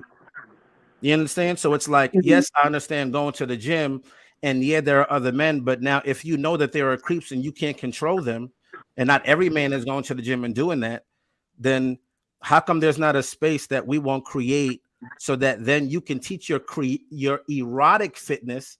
Because I ain't gonna lie, if I see a female doing, and definitely with a certain body doing, what is it, the high raise on the floor, I'm gonna look at it saying like, oh yeah, this is what y'all doing. But I'm gonna go back to doing what I'm doing. But again, that's somebody just looking and going back to what I'm doing. If there's men who we know that are creeps, who we know that are sit there and stare and take pictures, then why not then provide that space so that then those women can feel safe, as opposed to then, because again, I can't even control another guy. I can't control how he feels or how he looks or what he says. Like, so I would try to create an environment where then I'm not going to allow myself or anybody else who's associated with me to feel that way. You understand? So my purpose of my program is not to shelter. The purpose of my program is to teach women how to feel confident in the gym.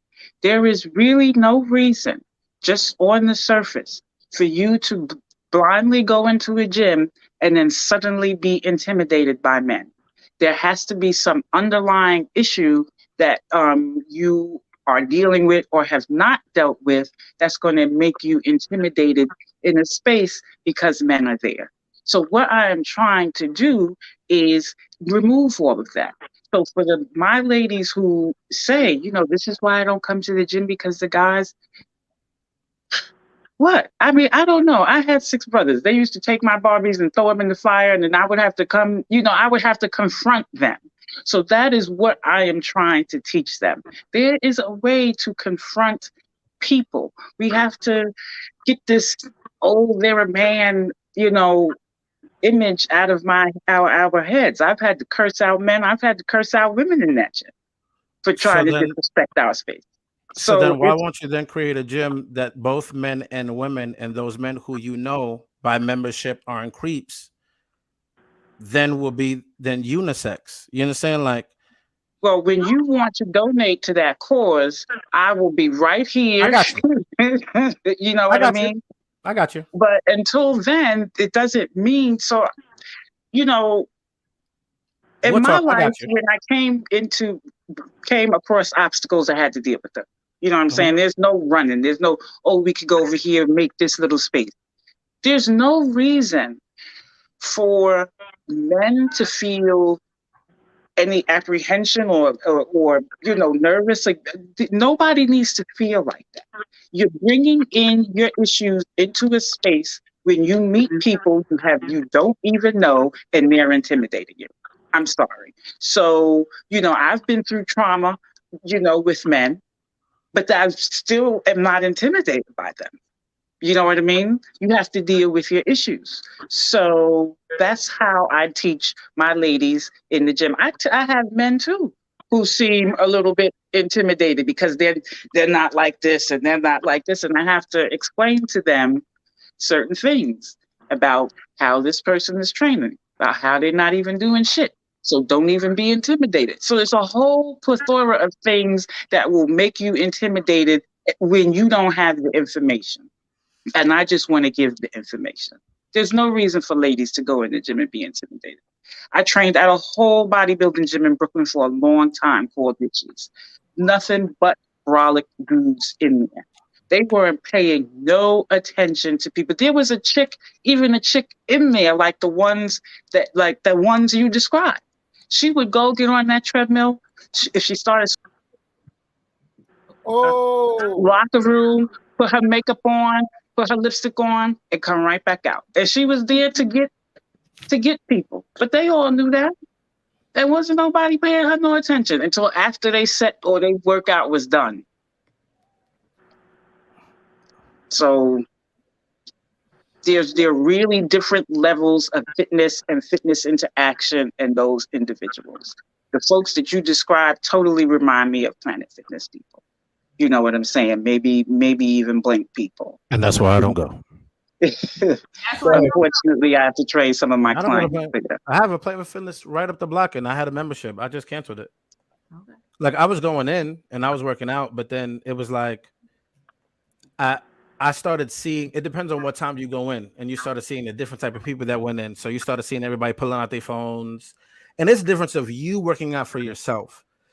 But then you can watch people and see what they do. And at one point, I'm just like, nah, I'm not about that. I'd rather go to the park that they just made calisthenics in the park for me to go do. So I'm going to the park to go work out.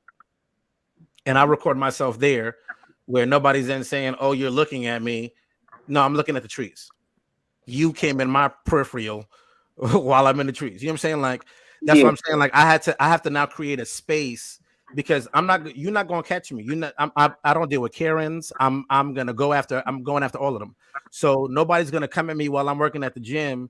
And you know what I'm saying? Like, I know you're coming in here for passive attention, because if you didn't, you would come in here with sweatpants and a sweatsuit on looking like a whole bum. So obviously you want some type of attention somewhere. Why can't she dress nice? She can just, but watch this. You ready? You know that there are men who go to the gym, right? Who have really nice bodies, but who walk inside with sweatsuits on. You know why? It's not about for besides the sweating. It's for them. It's not about because some of them really do get, because when women do the whole gawky eyes, they feel a certain type of way too. They feel a certain type of way too. You know what I'm saying? So it's like, it's not just the men that are doing it. What I'm trying to say is that there are also women who are also doing it too and making men feel uncomfortable, but they're going out and exploiting them by going on TikTok talking about, oh, this guy's staring at me, when all actuality, he's literally just doing his set. All I want to say, the woman didn't make the video in this situation, was the guy. Well, next subject. All right. But you want receipts. Next subject. All right. Hold on. Because Christine, I want you to say your piece, and then I want Ray to speak, and then I'm going to say something, and then we'll move on to the next video. So go ahead. Well, we really are going. There's no need to beat a dead horse. I think that we are not going to see eye to eye on this issue for sure. But I will say this: like, I require the same amount of evidence from the guy that I would have required from the girl. Point blank, period. I don't necessarily believe every girl is like, oh, this guy was staring at me, da da da da. And obviously, like Medea was saying, a certain type of people who are gonna do that, who are gonna have that type of interaction. You'll know that. Right. So, yeah, like, we just really don't need to like rehash what we just talked about. Like, we don't. Yeah. Okay. All right. So I want to say one last thing, right? There is a movie from 1997 called Rosewood. If you know anything about Rosewood, the white woman having sex with her husband, and he literally beat her. And you know, Rosewood is a small town in Florida. This is like 1923, I'm guessing. So everybody's rallying around her in the town, like, yo, who beat you? Who sexually assaulted you? She's like, a black man. Tell me why these people go to Sylvester's house. Sylvester is one of the most prominent black men in that town, along with his family. His mother ends up getting killed. His kids, they got to go hide. And then at the same rate in the movie also, you got the white guy, the dude played by John Voight, and he's assaulting the other dude's daughter. But imagine a white woman made up this lie, and a whole town of black successful people in Rosewood, Florida got killed over one lie. Let's talk about another thing. Emmett Till, right? And she's still free.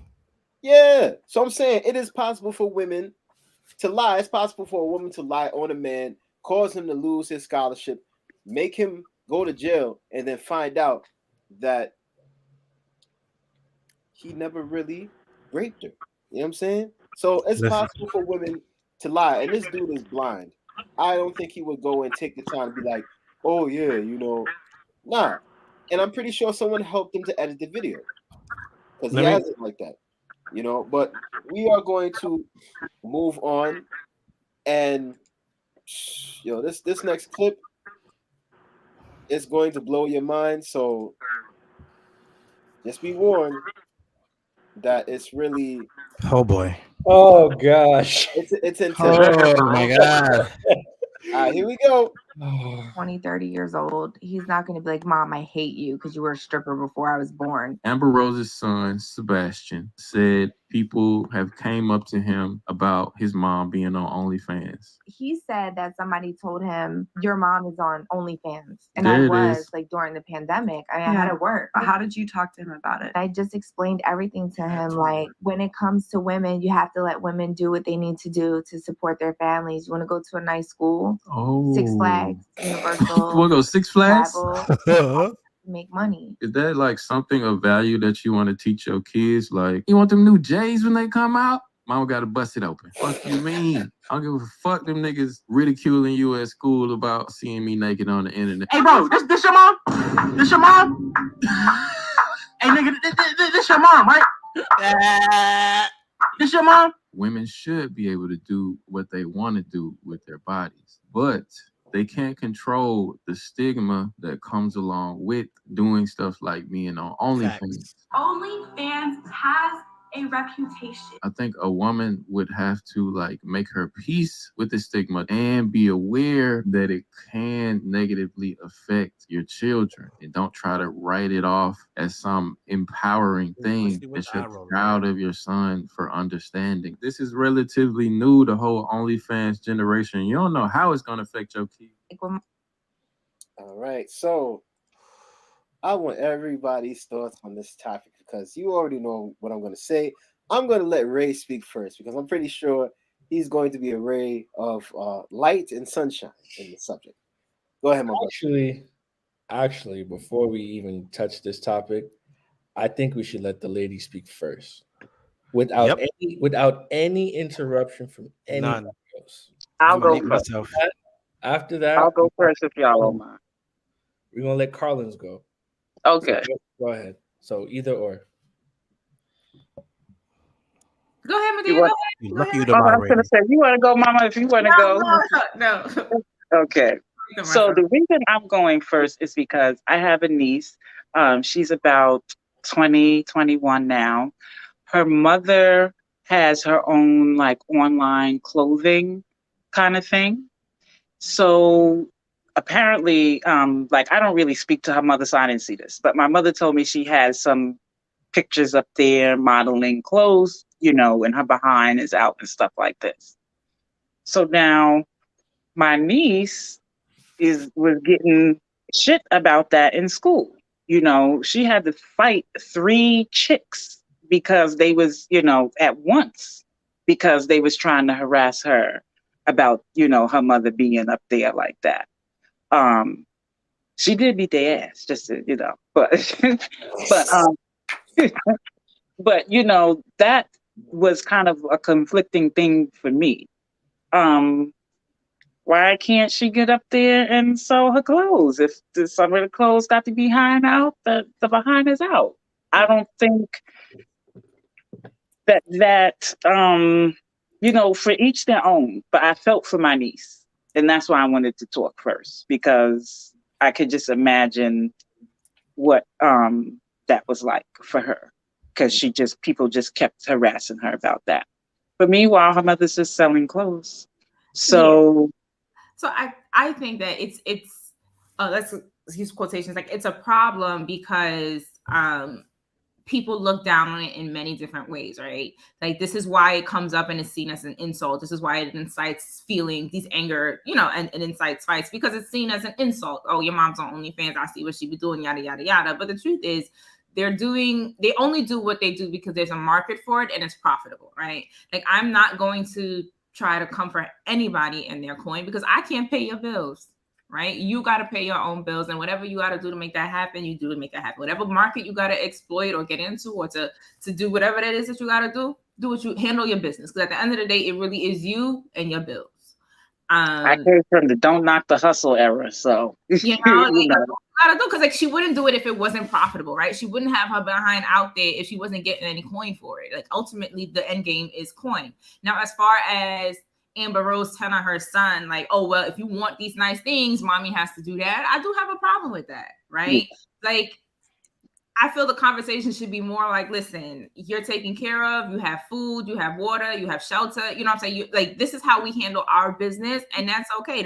Everybody doesn't have to understand that, right? But it doesn't have to be, the conversation doesn't have to be surrounded around the extra, right? Like, you can live without going to Universal, you can live without having the nicest, fanciest J's, like, but you cannot live without food and water, and ultimately the money that she's making from her OnlyFans is also paying for food and water as well, right? Like, it's not just the fancy cars and the, you know, like the birthday parties. Like, she's also paying for the necessities, and how she does that is really none of our business. Like, if it wasn't a market for it, like if men didn't want to consume her media, she would have no platform, she would make no money for it. So while we talk about her putting herself out there, we also have to talk about the people who are consuming it.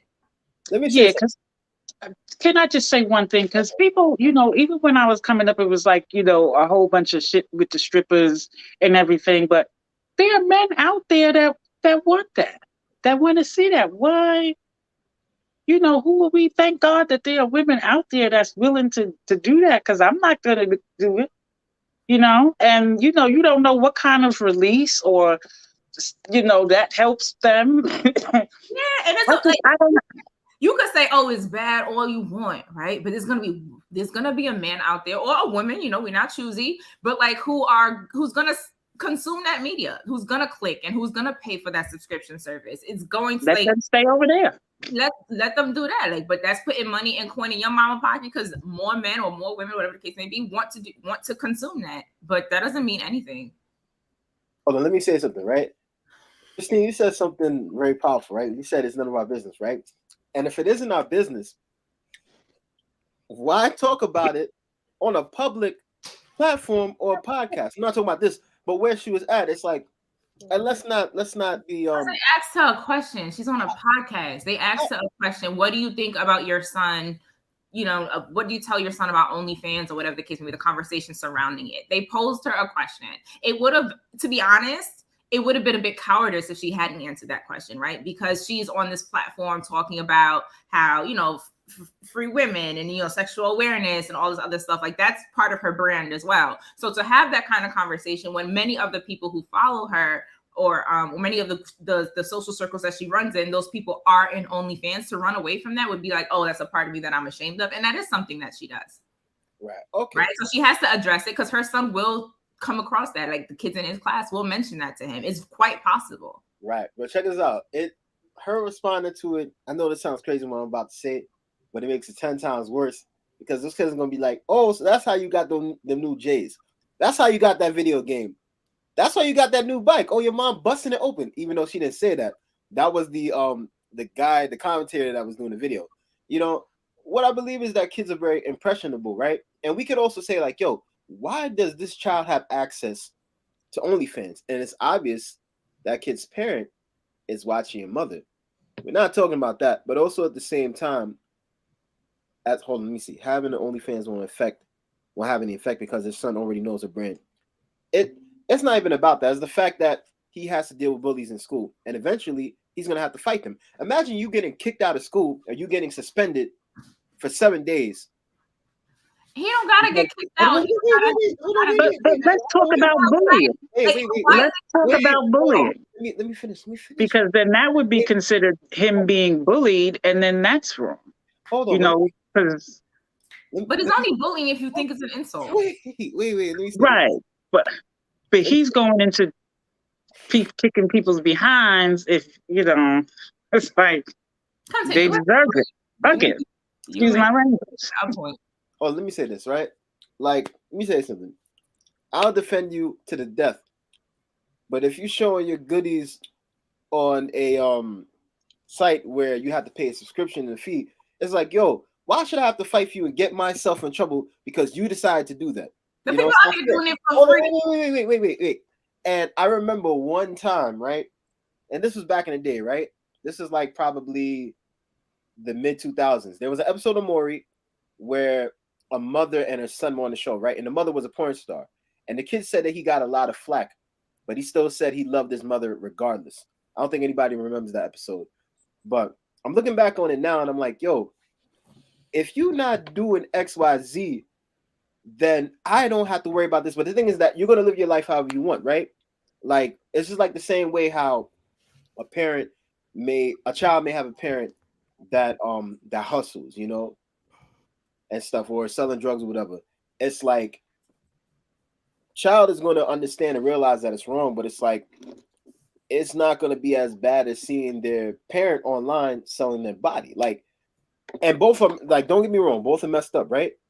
But you're looking at it and it's like, yo, why am I going to school? People talking about they see my mama shaking it. Like, no child wants to go through that. Imagine you have to explain that to your principal. Like, there was a story of a child that was in a Catholic school and he ended up getting kicked out. He didn't get teased, but he got kicked out. You know why? Because the child came up to him and said one day, hey, I saw your mom on OnlyFans. And the reason why was because the father paid for the subscription. You know, at the end of the day, we say women should be allowed to do whatever they want, right? But if what you're doing is affecting your child's mental health and his self-esteem and is causing him to become erratic and turn to somebody else and develop certain behaviors that are unbecoming of who he's supposed to be, then what do you say then? You know what I mean? We have to worry about children's mental health. I think that there are a lot of issues that Isn't Wiz Khalifa his father? What happened? Yes. Okay. Yes. So what I mean, I know he's not on OnlyFans, but I'm sure he's not, you know, living the whatever life, the most whatever. This is just starting to annoy me. I'm sure he's not issues that come that are more important, right? Because there are kids who have absentee parents, right? Or parents who don't provide, or parents who are abusive, or kids who have to hustle in the street because their parents don't got it and stuff like that. That is not this kid's story, right? Our only problem right now is the fact that this kid is being supported by industry that, you know, has a stigma attached to it, right? He's not going to be, I would figure he'd be more emotionally damaged if he was homeless and he was going from couch to couch and if he had no food and all this other stuff, as opposed to his mom being on OnlyFans. If that's the worst thing in the world, and honestly, it's only a problem because there's a stigma. What do you mean what? Let her talk. No, I would clarify. What? Oh my God. No, I wasn't trying to. I just said what? That's all I said. My bad. Oh, okay. Because I would just clarify. No worries. So I think the biggest issue isn't that his mom is on OnlyFans. I think the biggest issue is, why is that a big deal? Why is that a problem? It's a problem because no man should have to know that his mother. Prostitution is one of the oldest professions. That's I know. I get that, but let me say something else, right? Let's come in with this understanding that you got your child, right? Hold on, check this out. Amber Rose was already a model. You mean to tell me that during the pandemic, you couldn't have used your skills, whatever you had, to do modeling online or just starting a podcast or doing something different? You didn't have to go and sell your body. You decided to do that. Yeah, there are so many other different ways and resources. I'm pretty sure you have the bread to do different things. You didn't have to go and sell your body like that. But people are always like, oh, you know, I can do what I want. I can live my life. I'm going to say something else. On IG sometimes, right? And I've noticed this trend. Got a lot of mothers, right? Most of the time, the majority of these women happen to be African-American, right? They'll be like, oh, I'm a content creator and all this stuff. And it always seems that they have a child with special needs. The child has autism or something like that. I know that sounds crazy, but I've come across pages like that on IG, and I'm like, and you'll see one post about, oh, my OnlyFans XYZ, and it'll be like, oh, this is my son. my heart, my everything. I'm like, yo, like that to me, that just sounds like a conflict. Like, is this your professional page or is your personal page? Like, why are you posting your kids and your biz at the same time? Let me say one thing. For those of you that are trying to watch the live, you can go to my YouTube channel, GManCool23, because we have people trying to sign in here to join the live chat. So if you want to listen to it, please go to the YouTube channel, GManCool23, GMANKOO23, or you can go to Gabriel Daniels Productions. That's my other YouTube channel. But let me get back to what I was saying. So yeah, it's like, to me, it's a conflict. Like, if you're gonna be about your business, be about your business. And Don't she was post about at the same time. You know what I'm saying? It looks weird to me when you're supposed to be posting about selling yourself online or whatever, and then the next thing you know, you got to post with you and your 2 kids. I'm like, that looks weird to me on all levels. You know what I mean? But Because that's not what we're talking about. We're talking about her son in school getting slack because his mom was on OnlyFans, not because she posted him on her profile. But look, even with that, you can post your child online. People be like, "Oh, I saw you." Huh? I just don't know No, he said close the why door. we as a society feel that we have to set rules up for individuals that have nothing to do with us. I really don't understand it. And there is a recurring theme that we all have seen. And, you know, as a woman, I'm really tired of motherfuckers telling me about, you know, if you doing this, you're supposed to do this, you have to do that. And then, you know, I might be a little biased to it because I was born and raised in Sunni Islam, which is totally like that. You know what I mean? As far as women are concerned. So, you know, this is about who you are. If you want to be on OnlyFans, that's your business, yo. I don't give a shit. And that's just how I'm feeling about this. Mother, father, and the only people on OnlyFans is not just people selling sex or stripping. They have bodybuilders on OnlyFans because there are people who have, with what is it? It's called muscle worshiping. I even thought about doing that, but didn't seem like a route that I wanted to go. So you go up there, you flex your muscles, they do whatever. You know, they get excited. That's it.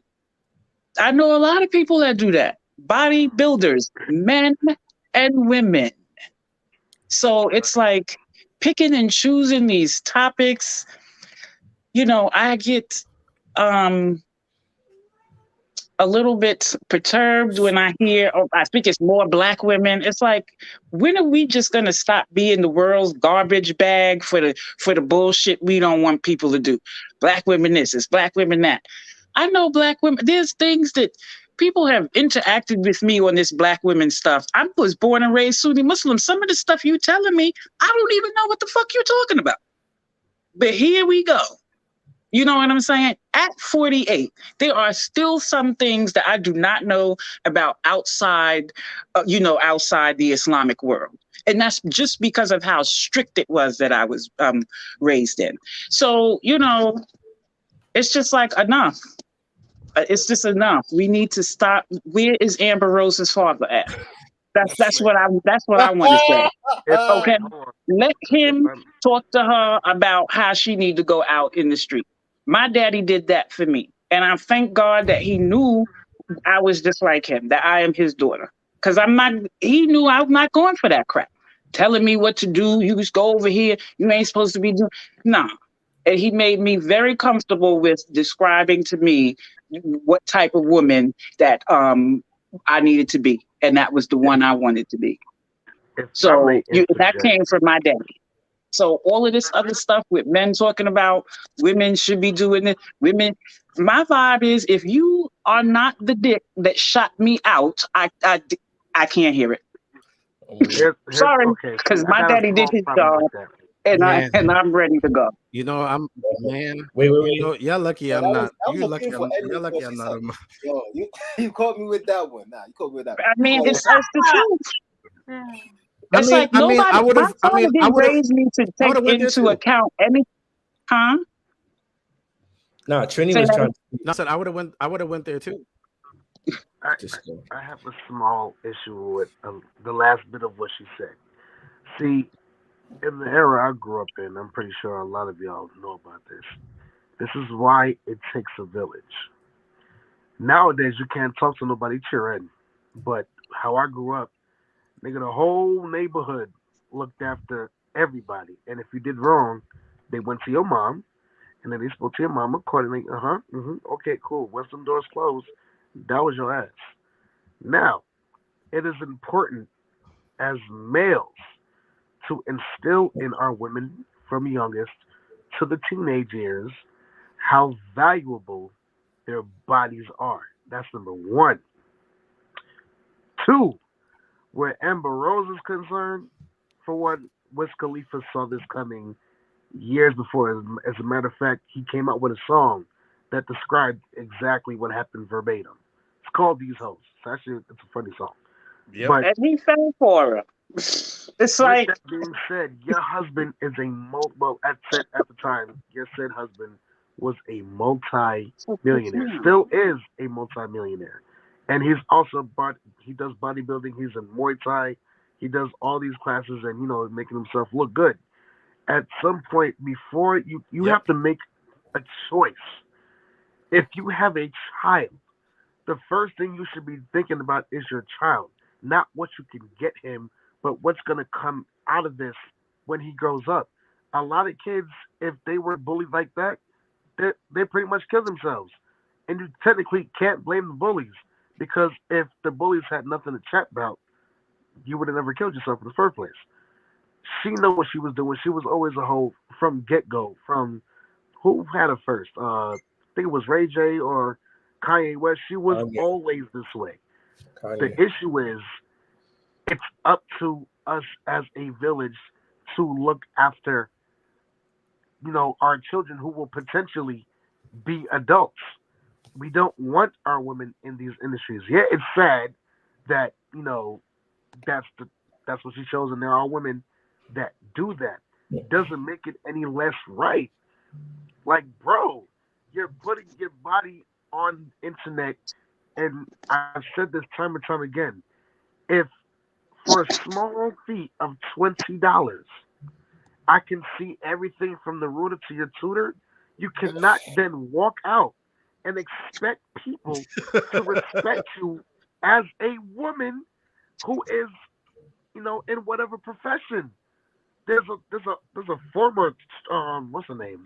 I forgot her name, but she's a former porn star, and now she's looking to venture out into entrepreneurship, and she keeps getting denied every way she turns because of her profession. If you were never an accountant or you've never done a bill of lading, much less even unloaded a truck, and everybody in this mug knows you there throwing your ass in a circle, what makes you think we're going to give you a chance in the big world, especially where money is concerned? Are we talking about the men on these sites that do the same thing? Because I know that there are men that do this, and they go to people's houses, the muscle worshiping, they go to people's houses, they touch them and all of that. If we're going to have a conversation about that, it needs to be with both people. You see how quick the accountability of a woman just left? We're talking about one. It's not about accountability. I'm saying, as a woman, I constantly hear what it is we should be doing. There are men out there doing the same thing. So where do they have an accountability? Here's the difference. All right, wait. I can care less about who's doing it. So no one's accountability has gone as far as my thought process is concerned.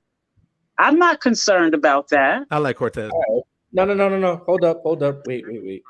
Since we're on this subject, real quick, please. I won't even finish, but this is all good. Hold on, I'm sorry, I didn't mean to, cut you off like that, but it just seems like it's just going in a circle. Hold on. Let me say real quick. Go ahead, Gabe.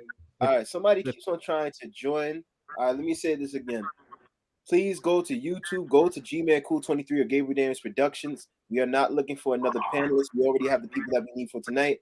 I do not know who this individual is that's trying to come into the live. Please stop trying to come in and just watch the the YouTube link. All right, please. That's all I'm asking because this is the third time that I've had to address this. Sorry about that. Ray, you were going to say something, right? Yeah. Since we want to talk about accountability of the men, right? So I hear this talking point a lot, right? And I want to know from the two ladies that we have on our panel right now, what type of accountability are you looking for from men, and what does it look like? I'm going to answer. It's not about accountability. Maybe I don't understand the question, but the thing is, as a woman, somebody, that has been here a minute, it's just it's a constant conversation about a place that women should be in. There's always a place we should be in based on whatever is going on in our lives. And in the beginning of my thing about describing the muscle worshiping, it's like there's men doing it too. Why aren't we having a conversation about that? It's not about reflecting or dodging accountability. Number one, I don't have any children. Number two, I don't have an OnlyFans account. Number three, that wouldn't be me. But what I'm saying is, in defense of people who are adults and making their own choices, and we don't have anything to do with their lives. Yes, we used to have a time where, the village raised the child, but we don't live in that time no more. So, unless somebody's child is somewhere, for me, getting hurt and their parent ain't around, that's when I'm saying something. But I'm not going to go to Amber Rose or anybody else and tell them how to be a parent. I'm just not. So there's no accountability that I'm looking for. I'm just saying, let's be fair.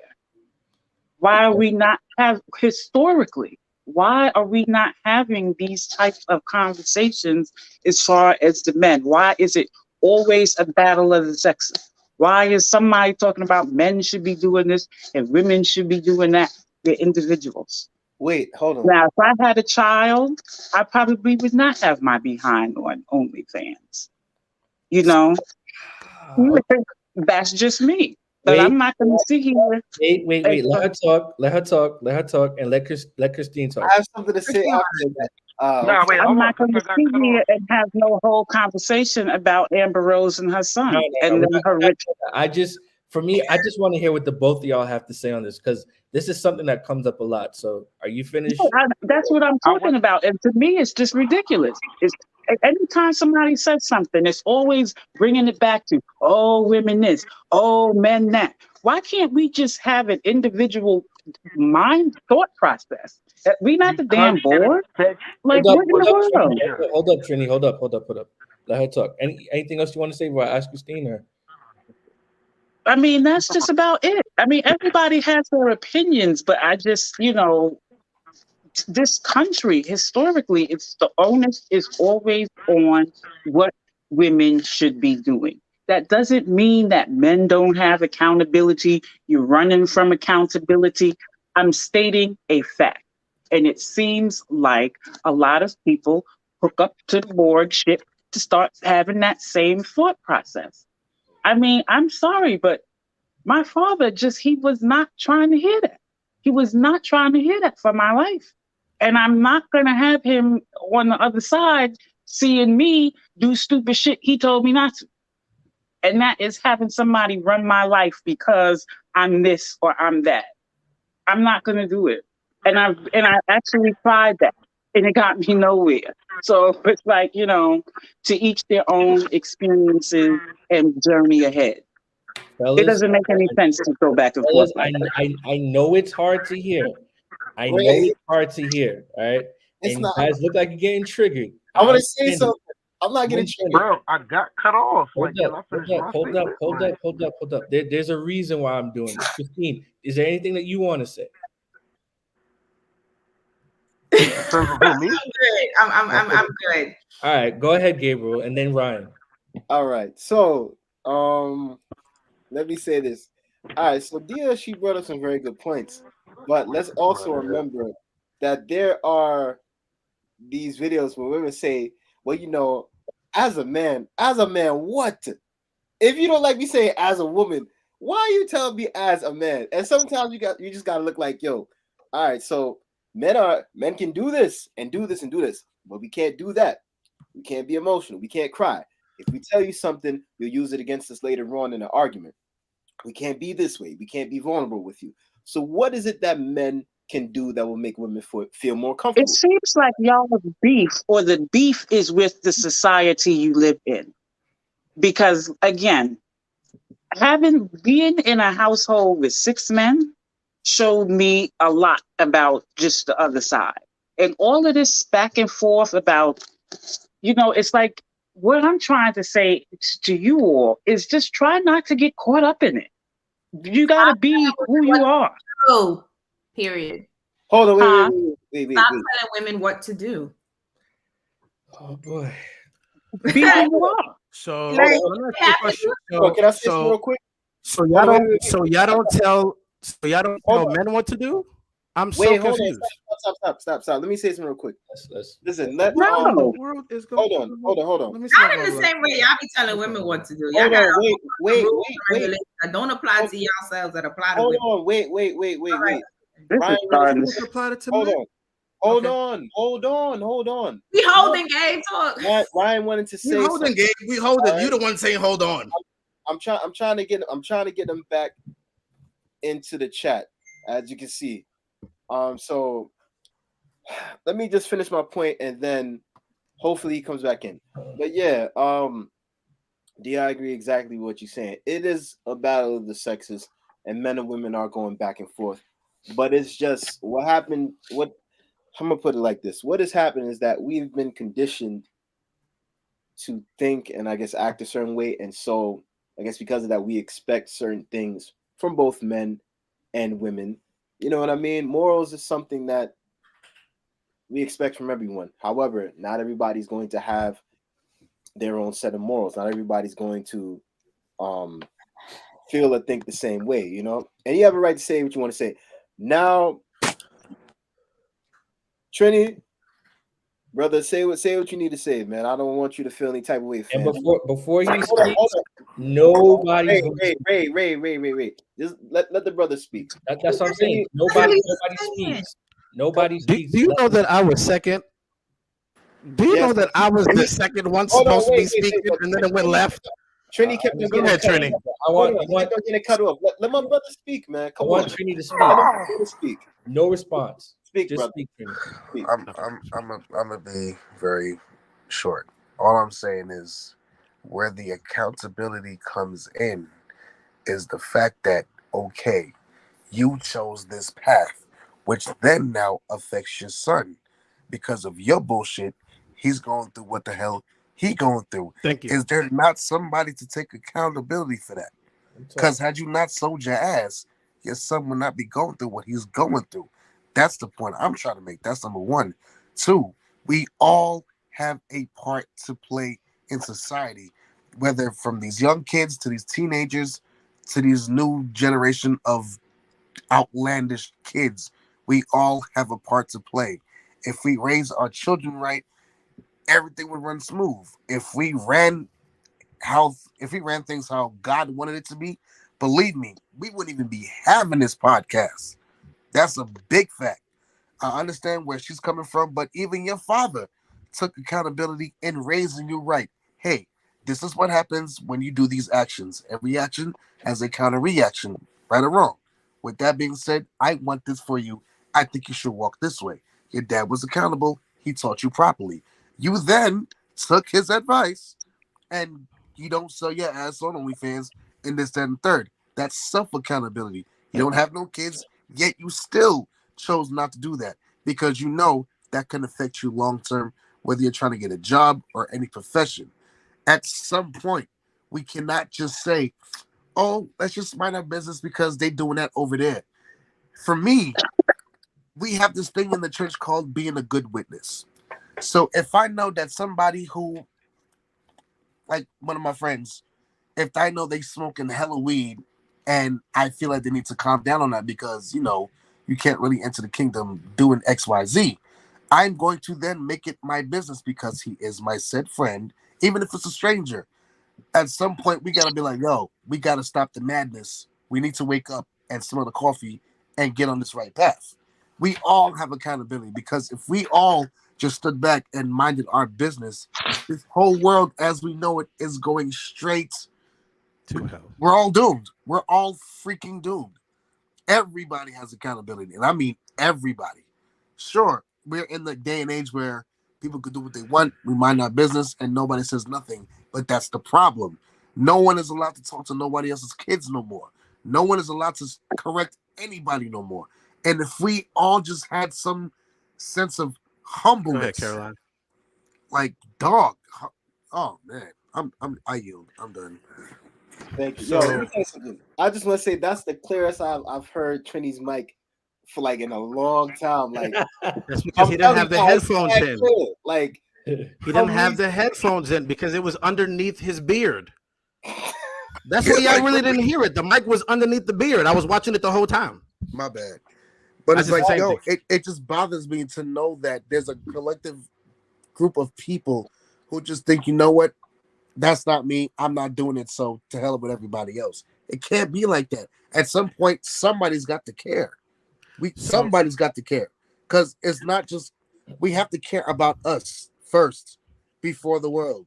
And unfortunately, Amber Rose is black. So with that being said, like, who is going to care for the next generation of girls who don't want to work 9 to 5, or who don't want to work for Five Guys, or don't want to work at Panera Bread and make an honest living, but instead make quick money, and then, you know, you'll never have a thriving relationship with OnlyFans. Never. A man will see you as a piece of meat. He will never see you as anything else other than your Coco from Pornhub, and that's all I know you as. You got your face nutted on, you drunk, you cake, all kinds of stuff. Like, real talk. Like, seriously, real talk. Like, at some point, we got to start caring about each other. If not, it's going to be a continuous cycle, like said woman said. But her father had accountability. She had accountability, whether she had killed children or not. So at some point, we have to be the ones to care, to be like, yo, that ain't the move. You want to know why? Here's the example. You want that to happen? No, Dad, I don't. My point exactly. So I think you should do this. Whatever sports you want to do, I'll support it. Whatever you want to do in doctors, be an RN, whatever you want to do, I will support you. However, I don't think this is the move. It can't just be a get money quick scheme, because somewhere futuristically, longevity, there's going to be an issue. Right now, her issue is her son is getting bullied. And he's talking about you had to work. How? This nigga is worth over $500 million and just selling records and doing underground music. And now he's doing Muay Thai and all kinds of stuff that he can actually feed and put into his son. What's stopping her from doing something like that? Why can't you work out? Why can't you for once not be this sexual being? She had a whole slut walk. Like, what the hell is that? A slut walk? Like, that's totally good for the masses. That's gonna be productive. That's no, hell no. I wish my sister would. I wish there's no way. There's no way. I know people are gonna do what they want regardless. Some people you really can't talk to. But at the end of the day, if we can help it, why not help? I yield. I'm done.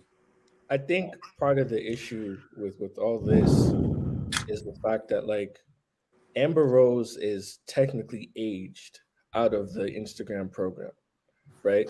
She's pushing 40, and she can't really, quote unquote, keep up with the younger women, right? She's a multimillionaire. Her exes, both of them, are both multimillionaires, right? And I think that because back in 2020, a lot of people were going the OnlyFans route, whether it be cooking, sexual work, et cetera, it was an easy scheme. It was an easy thing to do because it's legal money and people just pay for subscriptions.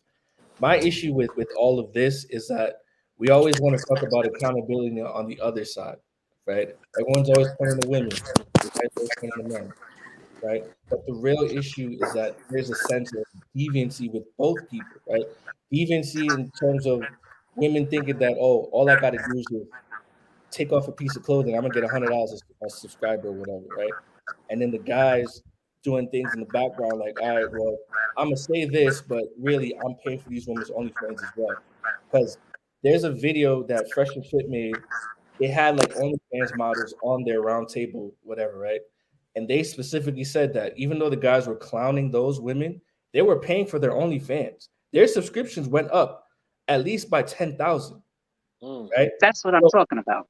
So we're not talking about, we're always talking about it on a one-sided aspect, but what about the other side?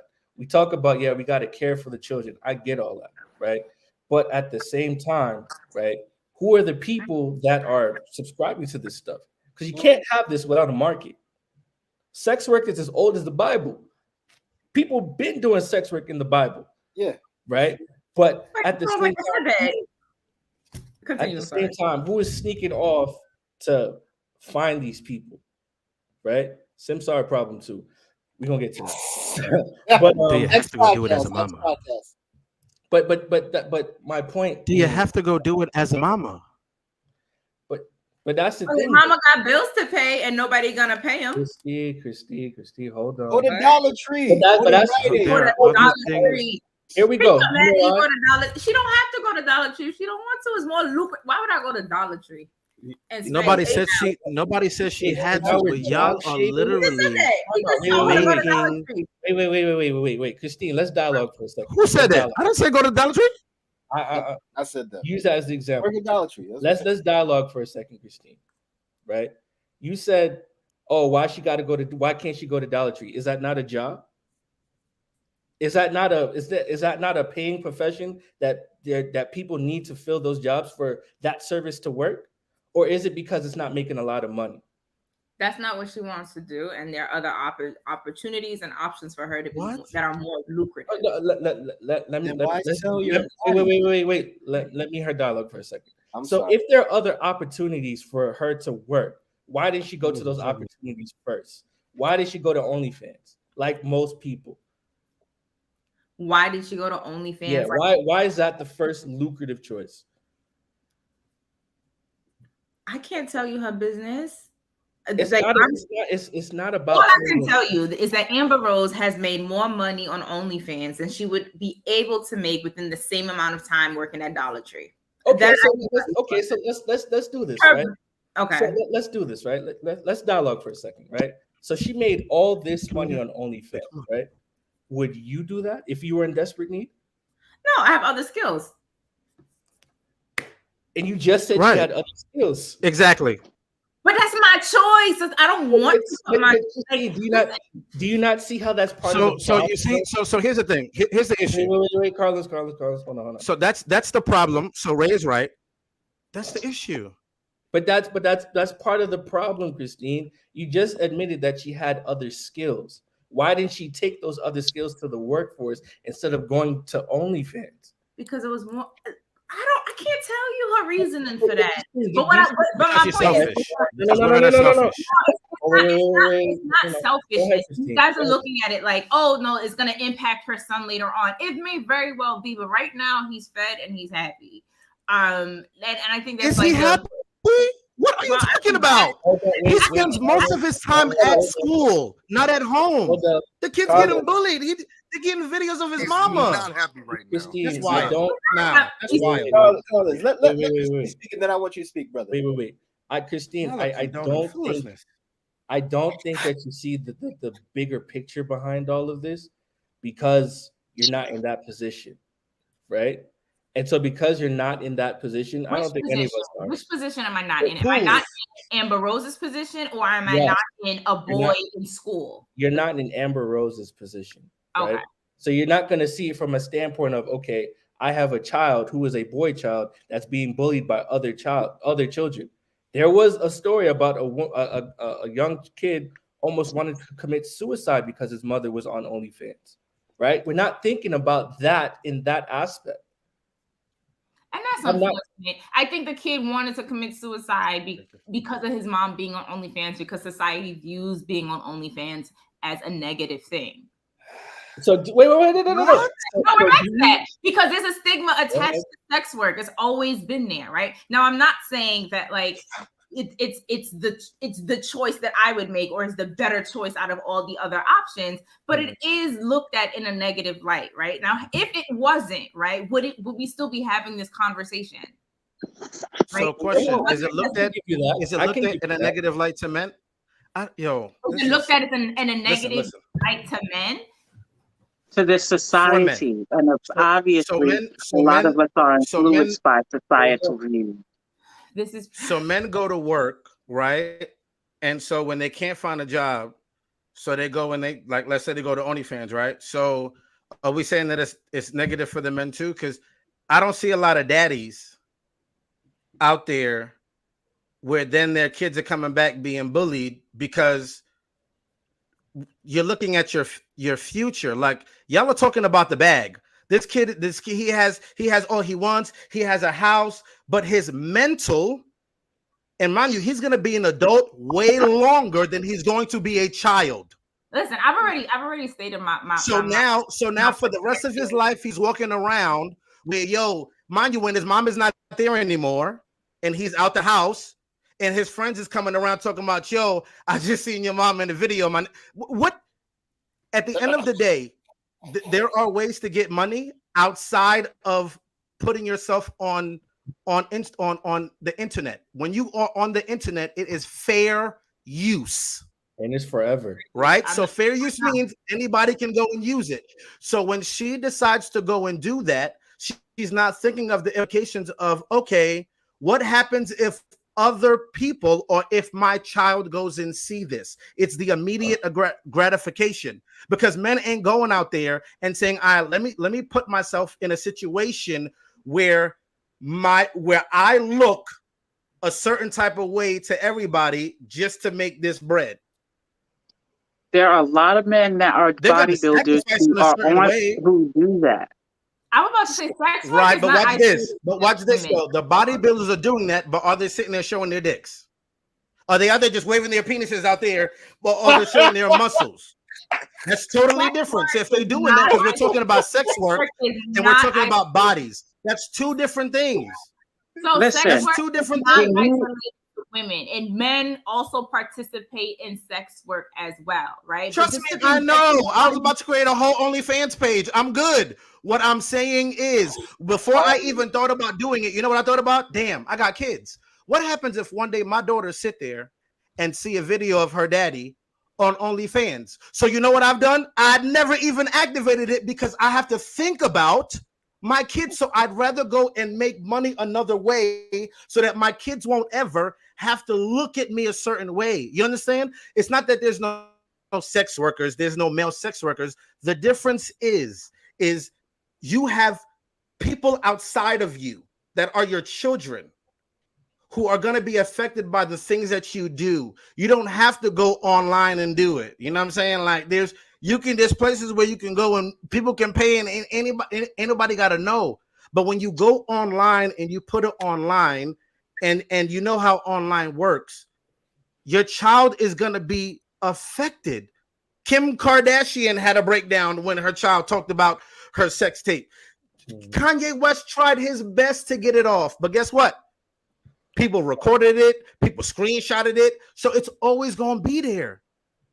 So people got to sit there and think about their kids and their grandkids. I just saw a video of your grandmama. Yeah, wild. I think the point that the sister was trying to make is that she made her point about how she felt about that wouldn't be her choice. And I think she, we both said the same thing, but what the point that she's trying to make, it's not to dispute or argue with you, but the point that she made was a more general point as far as societal views are concerned.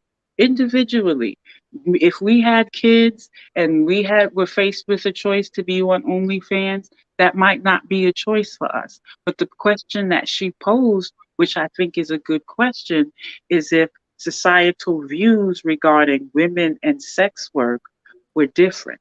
If sex work, period, had a whole different view, would we just be focusing on women?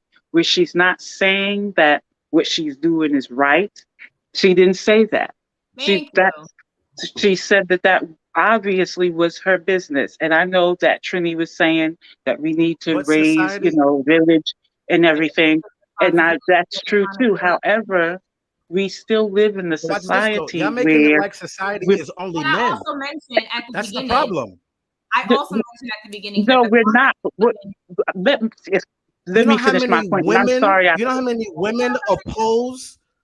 You know how many women oppose the sex work? It's not. It's like y'all talking like it's only men opposing it. Like men can't say that's it. not what I'm Women saying are at the all. ones that are sitting there saying it too. That's not what I'm saying at all, and I did not say that. So men So can't what say I'm nothing, but when saying the is women say it, y'all are on code. that's not. I don't understand. That's Like not what I said. What she's literally saying is that's not what she said. Let her finish. I know it's not. Listen, I know it's not what she said. What I So why are you understand saying exactly that what I'm was saying said. that? What I'm saying is this: there's a difference of, because mind you, we're making it sex work period. Because somebody just said it's not about gender. Like it's not about gender. But that's the point because that's the question that she just asked. I talked about the male workers too. I talked about the male workers too, right? So if there's male workers, right? Watch this. If there's male workers and their dads, right? Let's say they're dads. How many men are out there, male workers, who don't show their face? We're not. Right. So let's say there's female workers. She wasn't you ain't gotta show trying your to face. dispute you.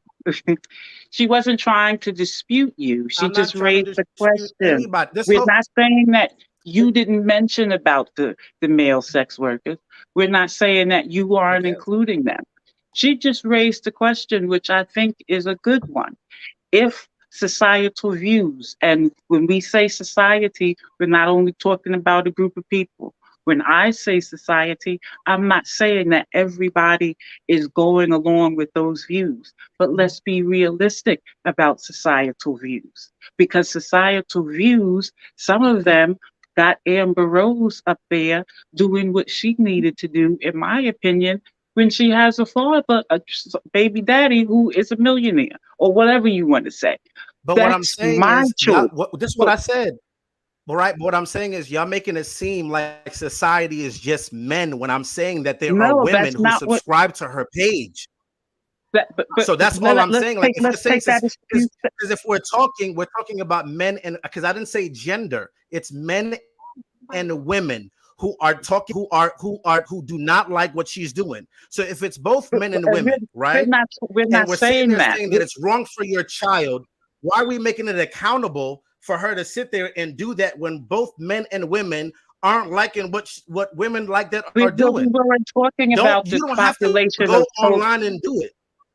We weren't talking about the population of folks who did and did not like it.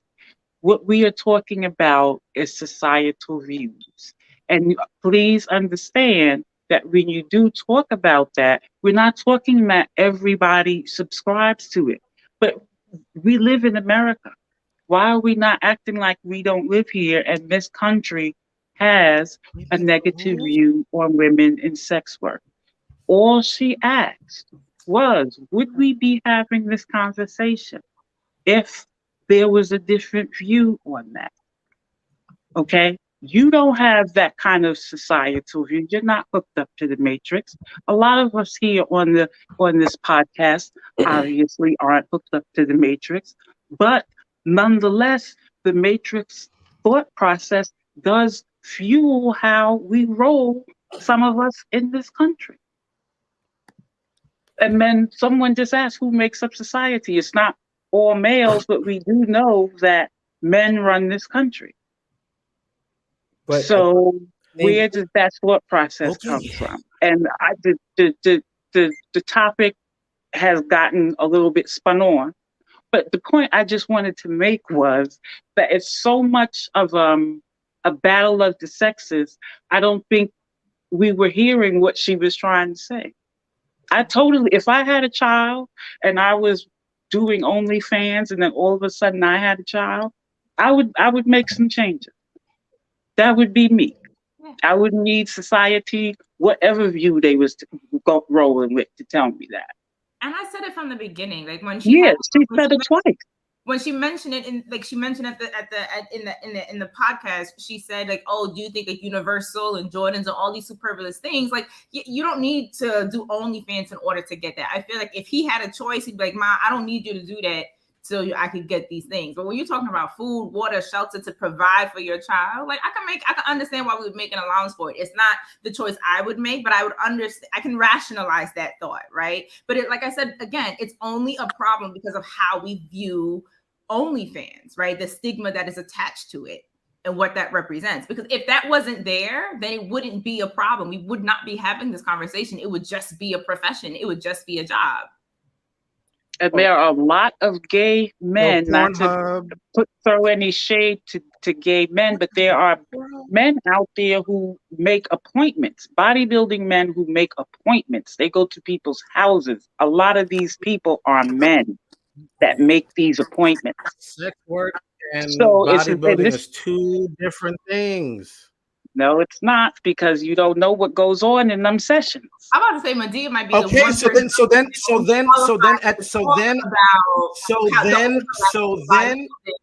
then watch this though. So then at the beginning you should have said the male worship, the bodybuilding worship is actually sex work.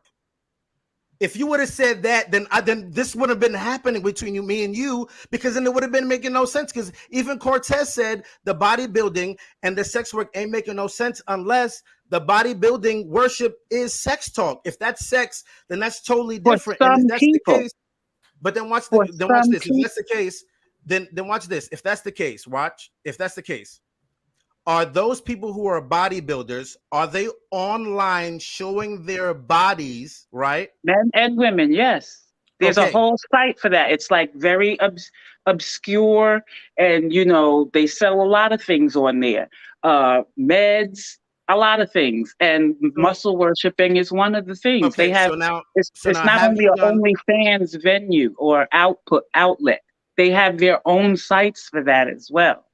And again, so do you know the how only many of them reason I have brought children? that point up is because there are men who make money in that same kind of fashion. And Listen, if we are going to, I understand, because I was about to do my OnlyFans page. I'm literally about to open it. The difference is, here's the difference. The difference is, I know, y'all looking at me like I'm crazy. The difference is, I got it. The difference is, it isn't, Cortez. Please stop. There's only for women who worship men's muscles. They like buff men. They just go. He said it was only about women. That is not true. The difference after Carlos is done. The difference is this: we are sitting there saying that it is okay for a child's mother, who he looks at as the goddess of the world, as the epitome of every other woman he's going to ever deal with. And she's going and putting her body on, and it's different from her doing it in behind closed doors. Never said that. Do what you go do. But you're putting it on a platform where everybody can go see, record, do all of that. And there's not any ramifications of that. It's like as if there's no, when we talk about accountability, there's consequences for your accountability, and as if you're throwing it away because women can do what they want. Yes, men can do what they want too, but they're thinking about, okay, if I have children, I have to now think of, okay, like if I go do an OnlyFans, you're not seeing my face. I got kids.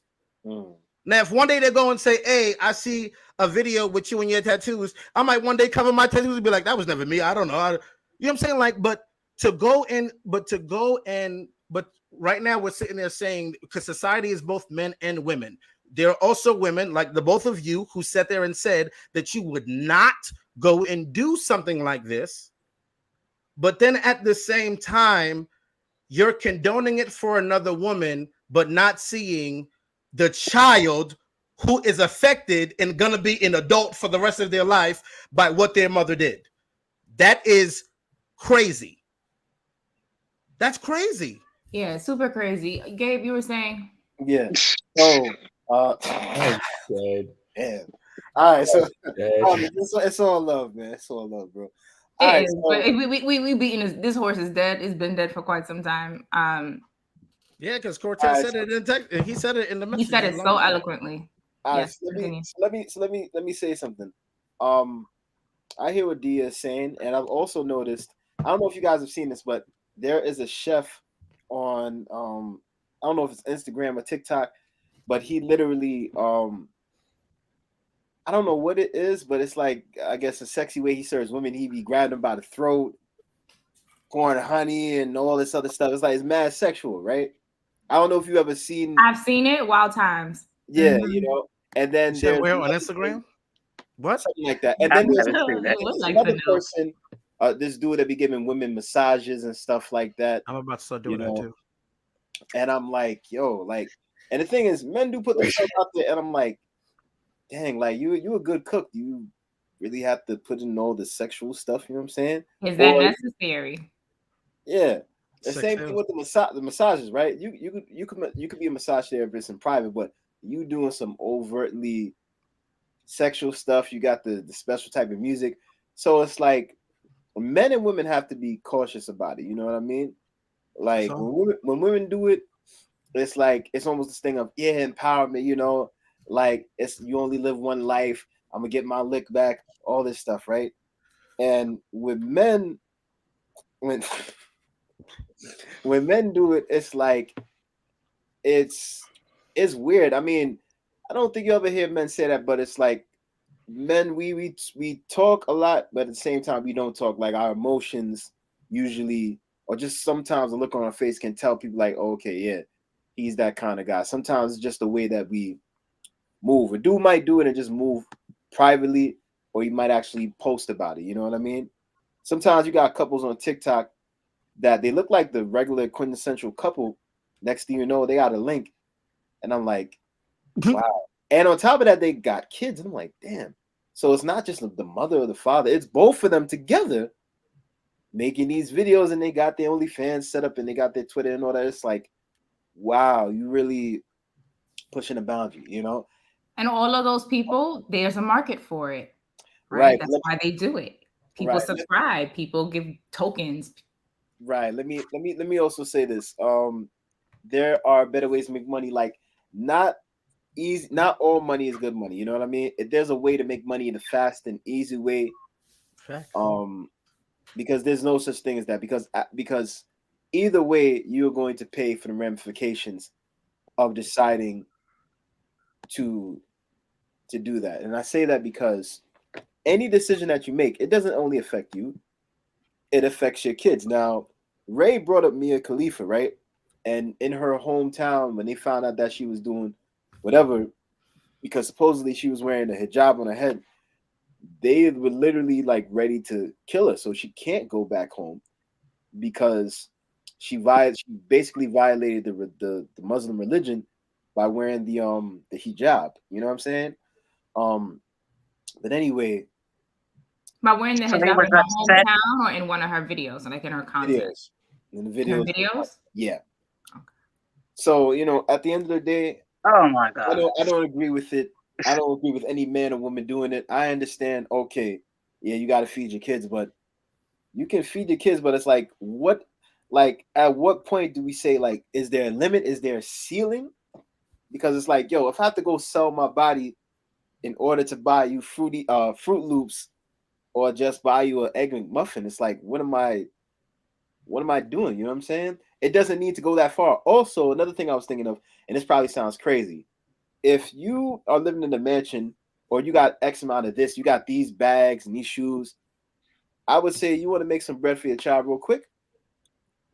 Have a yard sale. Sell off all that expensive stuff, the stuff that costs $500, $800, $1,000, $2,000. Sell it Don't off. never All do that.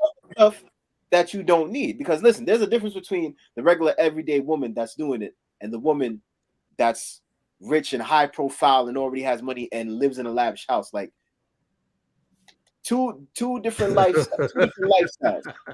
You can literally go and Right. sell off that Birkin bag, sell off the Gucci, sell off the shoes that you don't need. You can sell those things off.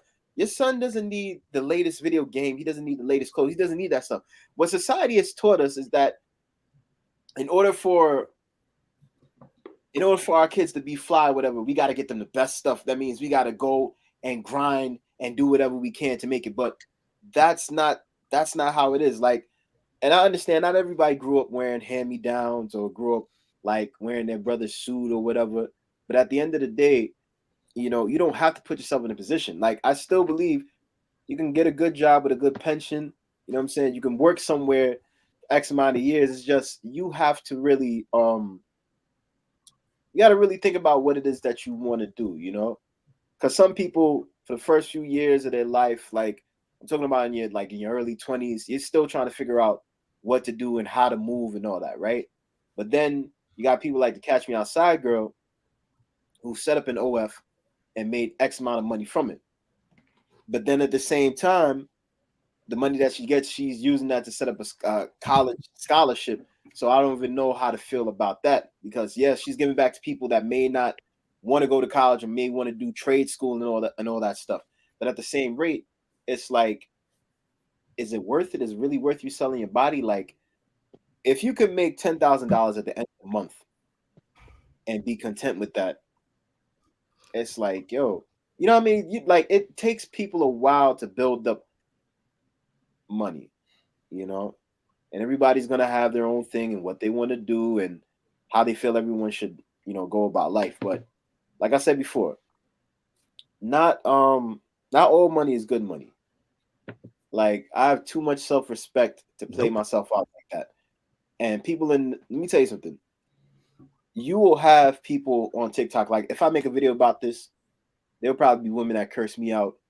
There'll be men that'll probably agree with me. Do it. That agree with me, some that don't. It is what it is. Like, you know what I'm saying? Is that a challenge, bro? Do it. Now, Ray, you know how my TikToks are. Man. Listen, do it. You seen it already. You know how to somebody wants receipts. I had like last week I had 3 viral videos going. 2 of them had to do with a deadbeat father that told the ladies, like, yo, I told you I'm not gonna be there for the child if you get pregnant. After you have 7 children? Are you kidding me? Anyway, let's stop. But I've said my piece. Does anybody else want to speak? Yeah, let's just, I guess, to wrap up this whole discussion between men and women. The rules for men and women are always going to be different, despite how we may feel, despite how we may think about it. The rules are always going to be different. Everybody's not going to agree with everything, but I do realize we conflate, like, don't judge me versus the community. And that's something that's really messing us up, right? Because as a community, we'll have these ideas or ideologies that we want to have universally. But then when we talk about individuals, it's, oh, this person did this because they had to do that, so they don't get judged.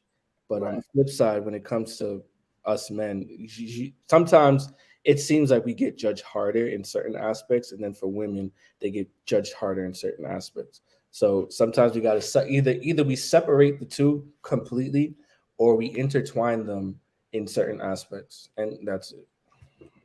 Okay. All right. Once again, I want to thank you guys for joining us for the 6th episode of the Meeting of the Minds podcast entitled No Standards. I want to thank again my special guest, Madia Rashid. I'm sorry, Madia. That's okay. Because I guess he was Carlin's was saying it. So we don't want to think Tyler Perry when we said it wrong. Oh, please. I was raised down south too. And Madia? I said it wrong. I apologize. It's okay. It's all right. Did I say it wrong? A little bit, but it's okay. So I've heard worse. It's Mahdia. Wait, so Mahdia. Say it again. It's Mahdia. Mahdia. Yes. It truly was a Oh, pleasure. the H's. Thank you. Mahdia. Thank you. Yeah. And if Sister George is on here, she will be going in. You guys already know how Sister George gets down when she comes in here. But yeah, I want to thank you guys once again. Trini, bro, as always, man, you brought it tonight. Like, and I felt the energy between you, Maria. I had to bring the energy only because it's like now that I'm in a space where I'm a father, I legit have to watch my every move. Like, all right, for instance, I have over what I think it's like 25 or 27 guns now.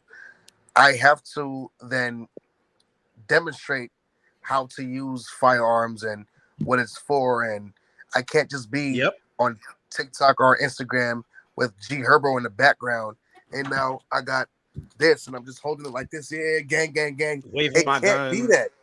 It can't be that. Right. So, You know what I'm saying? For purposes, that's a prop. So now that I am that, I'm literally just trying to listen. get- You know what I'm saying? Like it's always like it's here. Those are props. I don't want the feds looking at this video. I'm not going down. Everything that I own is legal, so don't even worry about that. That's anybody. something that's all It's legal in Ohio. It's legal. So, with that being said, I just think I'm in Atlanta. It's legal. Yeah, for sure. It's just now that I'm in this predicament, it's like, dog, I can't even do what I want to do no more. It's like I really gotta think 10 steps ahead to be like, yo, all right. First of all, is this productive? Second of all, will this get my children taken away? Third of all, who's learning from this? So it's you know what I mean? So with that being said, I can't just get up and go to the bar and come back at 3 a.m. That's not how it works. Because Shorty's gonna be like, okay, first of all, where were you? And why were you there for so long? You know what I mean? These are things that you naturally have to deal with. So it's just, I think it's important, really, really important that women understand your value, understand your worth. You are worth so much more than a $20 or $30 subscription. You are worth so much more than just being looked at as a piece of meat. You are the weaker vessel, as the Most High would put it. So it's up to us men to take care of y'all. Instead of instead of men against women, I don't like the gender. You're absolutely right. I believe we have to demonstrate together what we want our community to look like. That's it. All right. Look, Trinity, I love you. I love you. But listen, God made Jezebel. So there's some of them out there. And it's okay for them out there. You know what I'm saying? Not is every woman like no. And so watch this. Is every woman out there? No. So respect the ones who aren't the Jezebels and do what we gotta do. That's right. But those who are, you know what I'm saying? Like just like Christy said, just like Dia said, they are doing what they do, and you gotta respect what they do. You know what I'm saying? Like respect what I'm respecting what they do. I'm just saying, like, we're not gonna. And thank you for respecting we know that them some of them and is what in the they club. do. No, we Doing what they really wanna do. I'm just appreciate saying. it. No, we really appreciate it. Thank Absolutely. you for being in for setting. I an never been to a example. strip club. I'm just saying. You know what I'm saying? Aw. All right. So if anybody wants to take them to a strip club because I've never been to one, please just DM me. No, but we wouldn't want you to be ogling women, right? We wouldn't want to put you in a moral dilemma. So. All right. So I don't have any problems. Moral dilemmas You don't are have any individual. problems? They're personal. I don't have any moral dilemmas. But I think I'm not those women fucking could really be doing something but I'm better, fucking- right? Wait, They could wait, work at a Dollar Tree. All right, we got to go. I mean, they definitely could. That's why. Right? I've never paid. You can work your It's a you fake can work like it with a me. GM and own your own It's franchise. not happening. Okay. I'm sorry. Gabe, you were saying. All right, so we gotta close up now. One announcement that I want to make: the official music video for Deja Vu is out on my channel. So if you haven't checked it out, this is my debut for my album. By any means, it's going to be coming out in a few months. Hey. Make sure that you check it out. I don't know if y'all want me to. Do y'all want me to play it right now? Yes, Gabe. Play your song. All right. Here we go. Because we need some positivity right now. You know, only because it's the consensus. Because I heard it. I heard it times. So only because I heard the consensus. Christine, you're awesome. I just want you to know. Oh, I know. And there's hate around. I love you. I love you, Christy. There's right, no here hate. we I go. love you. Say it in Creole. Say it in I didn't Creole. There think is you no did hate. hate. I didn't think you did hate. Say it We in just have Creole so you know it's You real. are Say it in beautiful. Creole. Listen. Oh, Say it in Creole so you know it's I real. would have fun. All right, here we go, y'all. Here we go. Boy. The days of rap have changed into an art form that I don't understand. Tell me what's going on. Nobody wants to spit real bars anymore. Nobody wants to be a lyricist anymore. All through time, the evolution must come. But tell me what it is that's changing up the outcome. To be honest, I ain't dealing with a freak show. Hip hop is just nothing but a hoe. My first taste of rap was in 1996. Busta Rhymes, woo ha, put it all in the mix. Then we'll get Wait. Everybody, can you mute yourselves first? Money would be next for me. Black rappers like whoa. Everybody mute yourselves first, and then play it back so that we can hear it. Because that it's just a bunch of All right, hold on. Play it again, please, because I heard it 3 times already. But play it again. All right. All right, so let me, you know what? I'm gonna pull up the I'm gonna pull up the MOV file just to be easy because YouTube is bugging out. So let me see if I can find it real quick. Got you on the check. All right. Okay, let me go back. Sorry, y'all. While he's setting that up, question, Magdia, would you mind teaching me some moves so that we can have in Atlanta? Where are you from? Where you at right now? Brooklyn. We could have a New York, Georgia experience. Excuse me? Did you? So What kind of like, moves? can we? No, I'm saying no. I'm saying like her erotic fitness, right? Can she Oh. like then teach me so then I can do it out here in Atlanta? Yeah, this sounds great. Sounds amazing.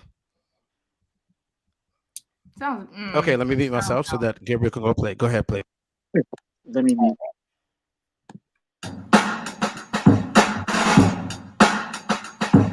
The days of rap have changed into an art form that I don't understand. Tell me what's going on. Nobody wants to spit real bars anymore. Nobody wants to be a lyricist anymore.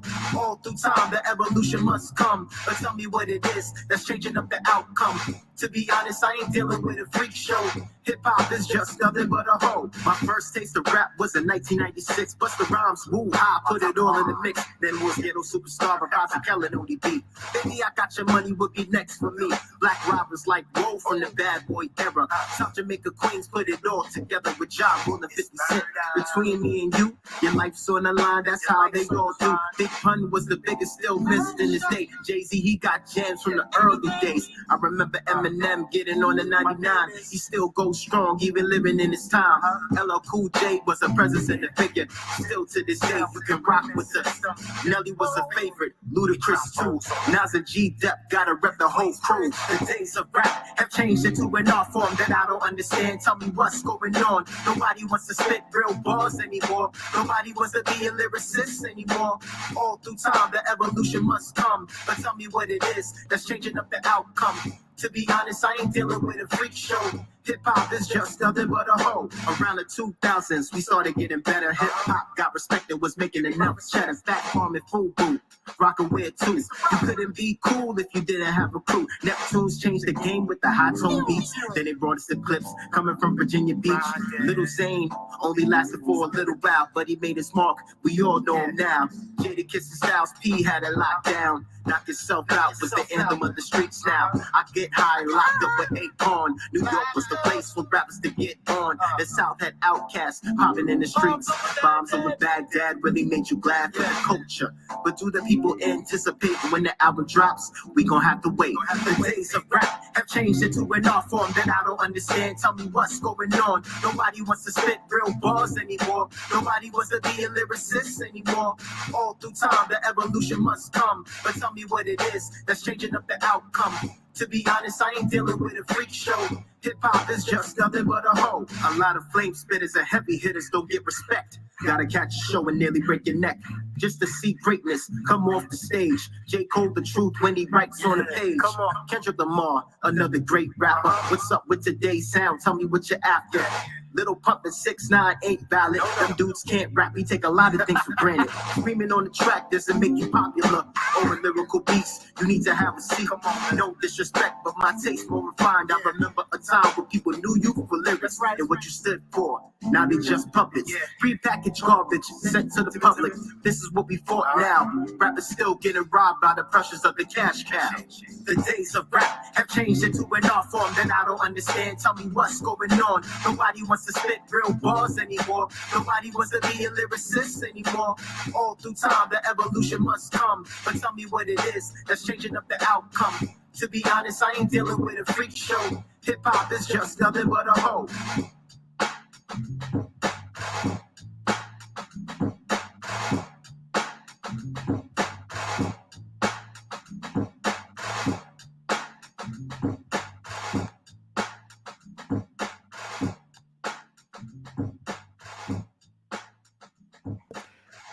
Yo, I ain't gonna lie.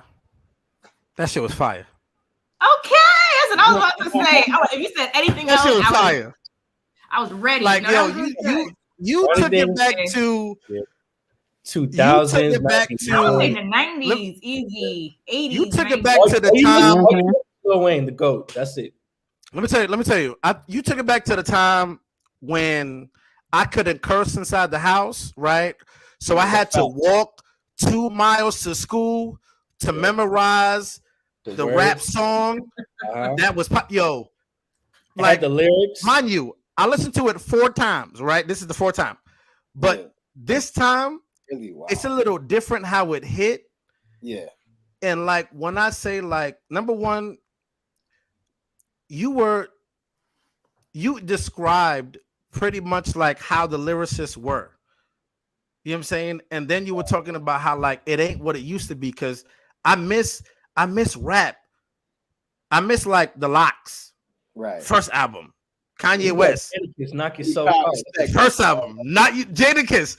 I still listen to those on. People get mad at me in my car. That's why I tell them, if you don't want to listen to my music, drive. Because if not, it's the same songs on repeat, and it's gonna be rap. So you brought it back. Well, now you can add this one to the rotation.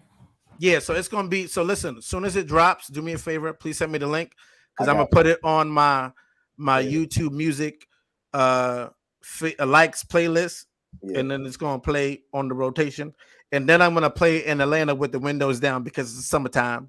So I got you. All right, thank you, man. I got you, bro. I got you. We out here in Atlanta. The windows roll down all the time. All right, y'all. We out. Thank you for joining us. Y'all have a wonderful night. You have a wonderful night. Peace. Whoever